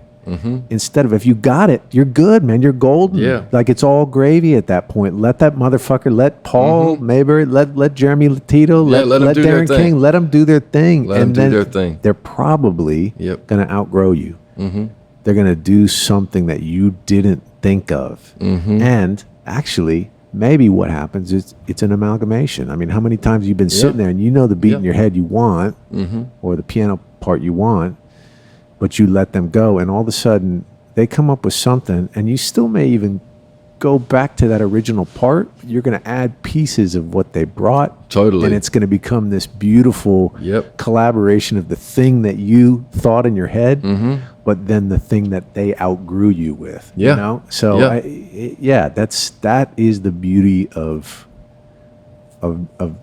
maybe that's what we're searching for, to outgrow ourselves, what we can conceptualize, right? Hopefully, and then you realize, man, I'm really part of something special, you know, because you're getting all those years of their hard work in that little moment, right? You know, you're getting all their attention to detail, and it's like, you know, I'll still go out and do sessions. I'll still go out and play on records and things, or play on things at home, and people send me tracks or whatever, but it's funny when you're on a session and that producer doesn't give you an opportunity to respond to the work they've already done in pre-production.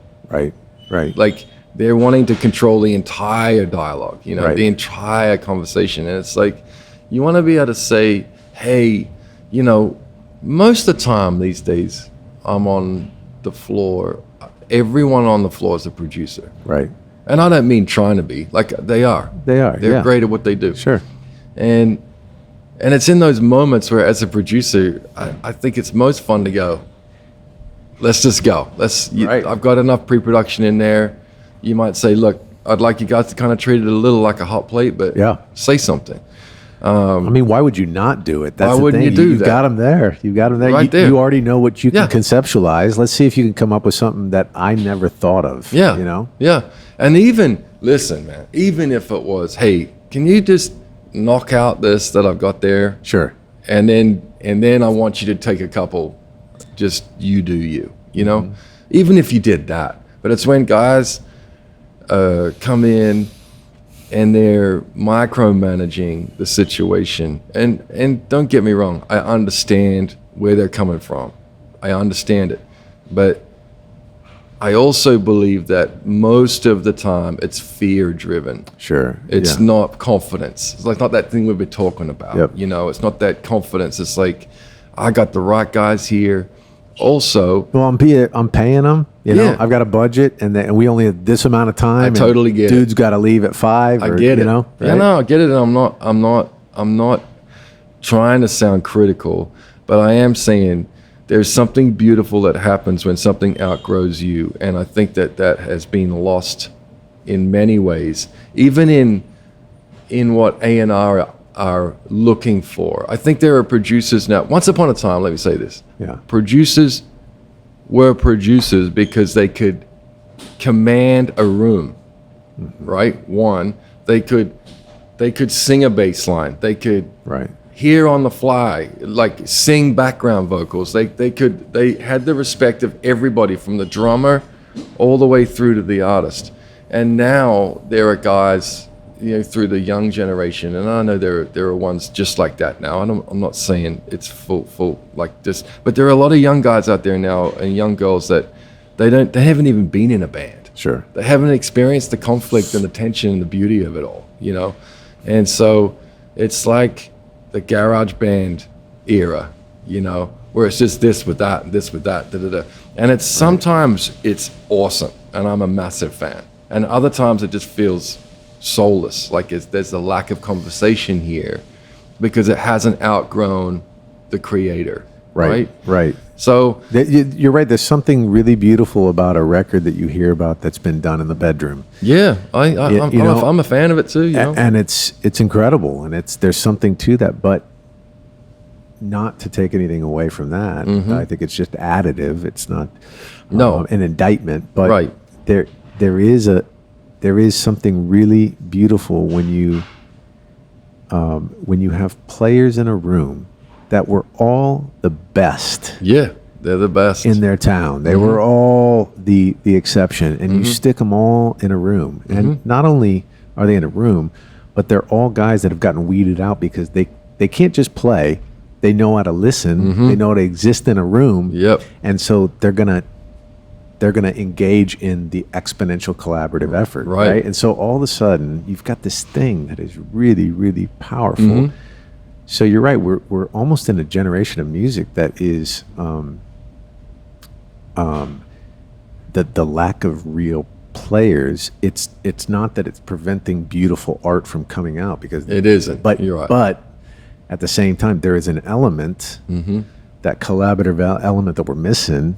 We are. Surely it's coming back, but there is something to that outgrowing what you can conceptualize. That is, I don't think you get to until you've been humbled enough to know. I just think, I can't believe I'm going to bring up Tony Lucido again. Really? But with Tony, invariably, when he will play bass for me, it will be a part that probably already exists, because as you know, we've got to form out these songs. It's all in there, yeah. We got to do the demo. The A&R guy's got to hear the demo, and so it's got to be a formed out. So we have a hook that works. So Tony invariably will cover that hook, like you said. Hey, we know this works. Play this. Yeah. You know, and he'll tell you if he thinks it's just shit. But Yeah, he will. typically, if it's been vetted, it's probably decent. So we'll play it. Yeah. But at the end of every session, I always give, and it's labeled on my comp track. It's a T-bone pass, T-Bone, yeah. and I'll have, if we have time, I'll have 3 T-bone passes. Where he just gets it. And it's like, Yep. Tony, take out all the aggression that you feel from me telling you what the hell to do for the last 2 hours. I want you to take that out on me Yeah. in these last 3 passes. Yeah. And I hate saying this because he's going to quote this to everybody and he's going to hold this against me, but my comp ends up being largely the T-bone passes. Yeah. Yeah, that's the truth, man, and it's because it's where he's changing the dialogue. It's outgrowing you, Yeah, and that's the yeah. beautiful thing. And we keep circling back around. The reason why that's beautiful is because of not just your confidence, but it's the humility, right?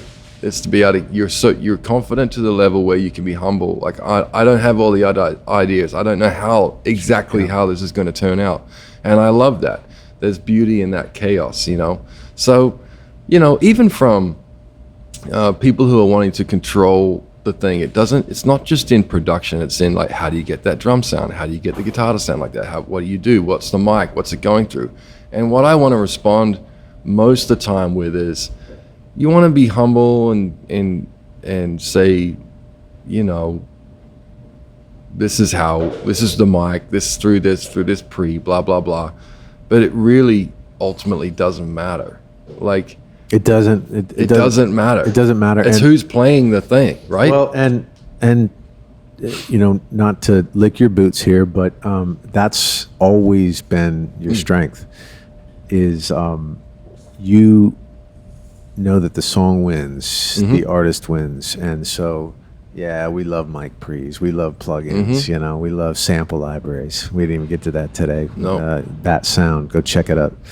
Check it out. It's I've lived off this stuff. Paul and Dustin Burnett both created some insane samples that all of you need to exploit. But we all love that stuff. Yeah. But the thing that I felt you've always done well is, not well, but you've done exceptional, is you serve the song, you serve the artist, and Thanks. you realize that compressors and mics and plugins and drum sounds and even your own instrument are just simply conduits to serve something higher. That's right. And all of that, I mean, you can have the shittiest mic pre ever. You can record somebody on a 58, and if they're an amazing singer, it's not gonna matter. It's done. As long as you don't just get out of the way. Like, seriously, just get out of the way. And a real quick story about that is Steve Gadd was doing a clinic in Australia on the Paul Simon tour that you were talking about, and he did a drum clinic, and he'd always get painfully nervous before the clinics, which is hilarious to think about. Right. But he was super, super nervous, and he walked in, and he had a miscommunication with his drum tech, because the tech had just come from the venue to come from the show venue to the clinic venue, and he thought that Gadd said, "I'll tune the kit." What he said was, "Tune the kit." So as Gadd's walking to the stage, his tech is down the back of the room going, "Oh shit! Yeah. I did, like, that kid is completely flat, you know, shop drums, Sure. whatever." And he walked up to the drum kit, and of course, you know, long story short, he just sounded like Gadd, just sounded exactly like Gadd. Because of the way you strike the drum, your attitude behind the notes, how you play them, where you space it, Right. it just sounded like him, you know. And for the most part, that's the way it goes down every day in the studio, you know. Like, you could have 3 different drummers. You could have Near, me, and Aaron play the same kit, and it's going to sound like completely 3 different drum kits. Sure. Every single time. And that's the beauty of what we did. Guitar player, his hands, he can pick up any. It's he can pick up a crazy. Strat It's crazy. You know, I remember listening to Megan McCormick, who is one of the greatest guitar players to not be famous. She's an insane players, or guitar player. And I remember hearing her pick up this Strat that I'd heard a million times in my studio, and she just picked it up and plugged it into the amp and just played it. And I was like, well, hell, I've never heard that thing sound like that. It That's sounded hilarious. like Amazing. Megan, and Amazing. she's an artist, so Yeah. she played it like an artist. Yeah. But yeah, there's something. It's that famous story that. That's what's beautiful. It's incredible. The hands, the way you strike the drum, you can never quantify that stuff. You know, on on the last couple of tours I did, front of house Todd Wines, he great engineer. He said at catering one night, he goes, "It's once I got everything dialed in, the room's dialed. I like to, I'd sit back there and read, so he'd read, and lots of different guys in that band would like to play my drums, so they'd get up there and just teeter away. And there's some good drummers in that band actually, but he never ever looked. He said, "I never look up he says, I always can tell when you get on the drums and I put the book down and we get it going.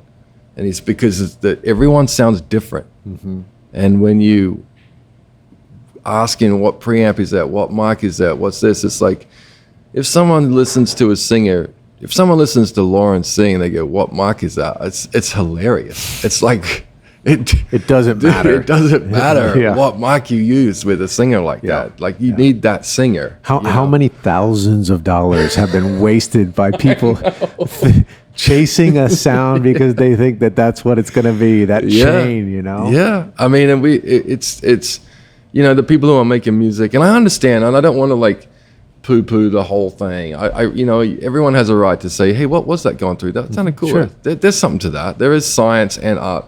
But I would say the most important element is art and science is beautiful when the balance is right.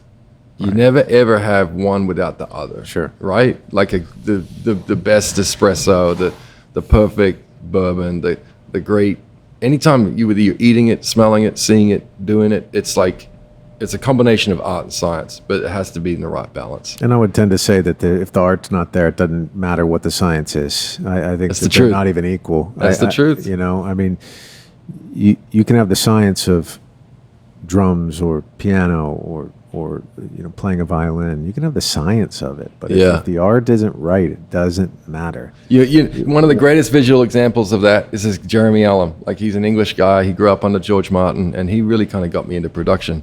And when he would dial tones, he would look at the monitors and never look at the gear. Interesting. And when he thought it sounded right, he would look back. And then he said more times than not, it was so wrong. Right. He didn't want to limit himself to what I remember when I first started producing, because I came at production from a musical, you and I kind of came from similar tacks as session players or touring musicians. I didn't know anything about, I knew what an EQ did. I knew what compressors did just based on when I turned the knobs, it sounds like this, but I didn't know the science of it. Yeah. And invariably I'd turn these tracks into producers and they'd be like, what the fuck? You're boosting 11 dB at 1K on this guitar. What is going on? And I'd be like, I don't know. It just sounded good. Just sounds good. Like, hey, why'd you use that compression setting? And I'm like, I don't know, but sometimes your limitations can allow you to stumble on. I agree.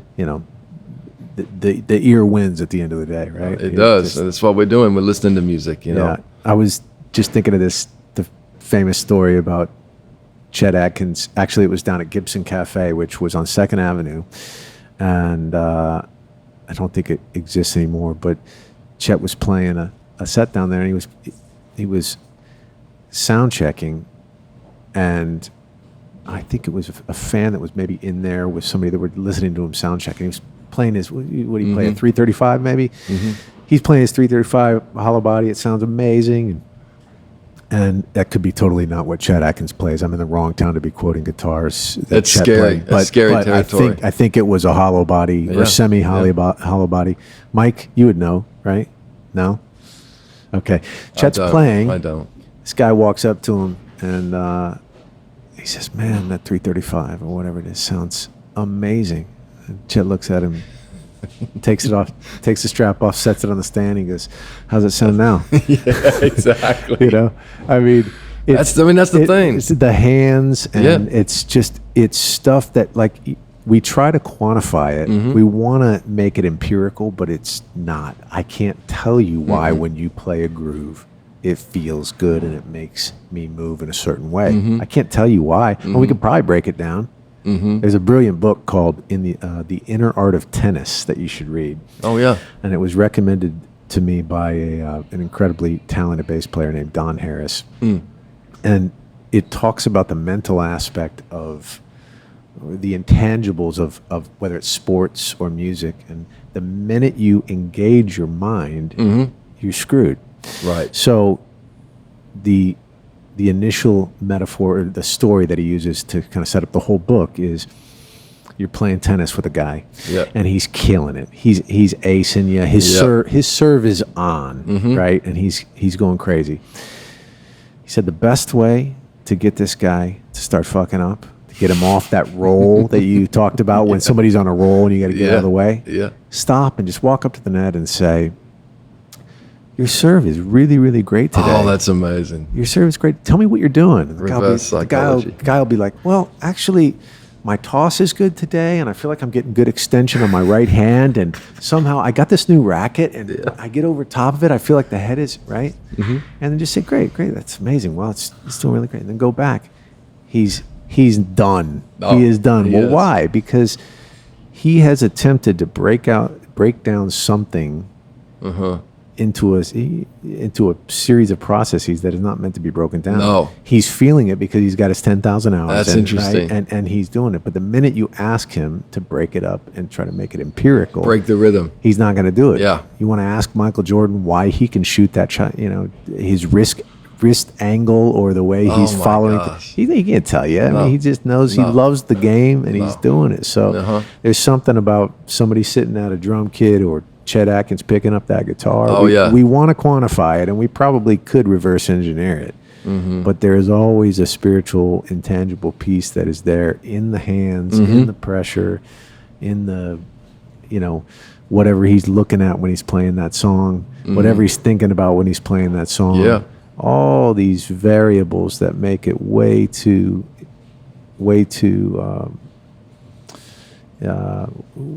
intricate to really break down into one mic, into a mic pre, into a certain EQ setting. All I try to do when I'm recording things is to make sure I can't hear the gear. That's all I'm trying to do. Right. Unless there's some, let's do a blown out drum beat or something. Yeah, of course you're going to hear gear. But if you're just trying to get good tones, record acoustic guitar, listen to a singer, I'm just trying to make sure that no one can hear anything. Just hear the singer, hear the guitar, hear the drums, whatever. And I'm not an engineer at all, and I have nothing but appreciation for that world and those minds.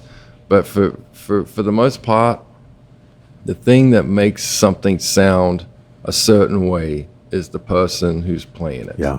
That's who it is, Get out of the way. I think that's the theme of our day, man. Just get out of the way. Yeah, let them do. It's that's a good way to end. Get out of the way. I think that's what I'm going to pull from all this. But man, I could talk for the next 2 hours, brother. It's I love so it, good man. to It's see been you, fun. man. It's been super fun. It's good to see you too. We somehow ate up 2.5 hours pretty quickly, but if we hadn't been drinking so much whiskey and drinking beer, we could keep doing it. But thank you for coming, man.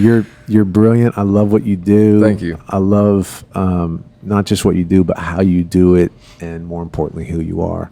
Thank you, bro. So you're an encouragement to watch. We don't get to hang a ton these days, but I'm still following it and super inspired by your work, and use the shit out of your drum samples. Thank you, bro. Well, I plan to be here and never as much as possible. Let's do it. Dude. Yeah, I need to get down here. Thank you.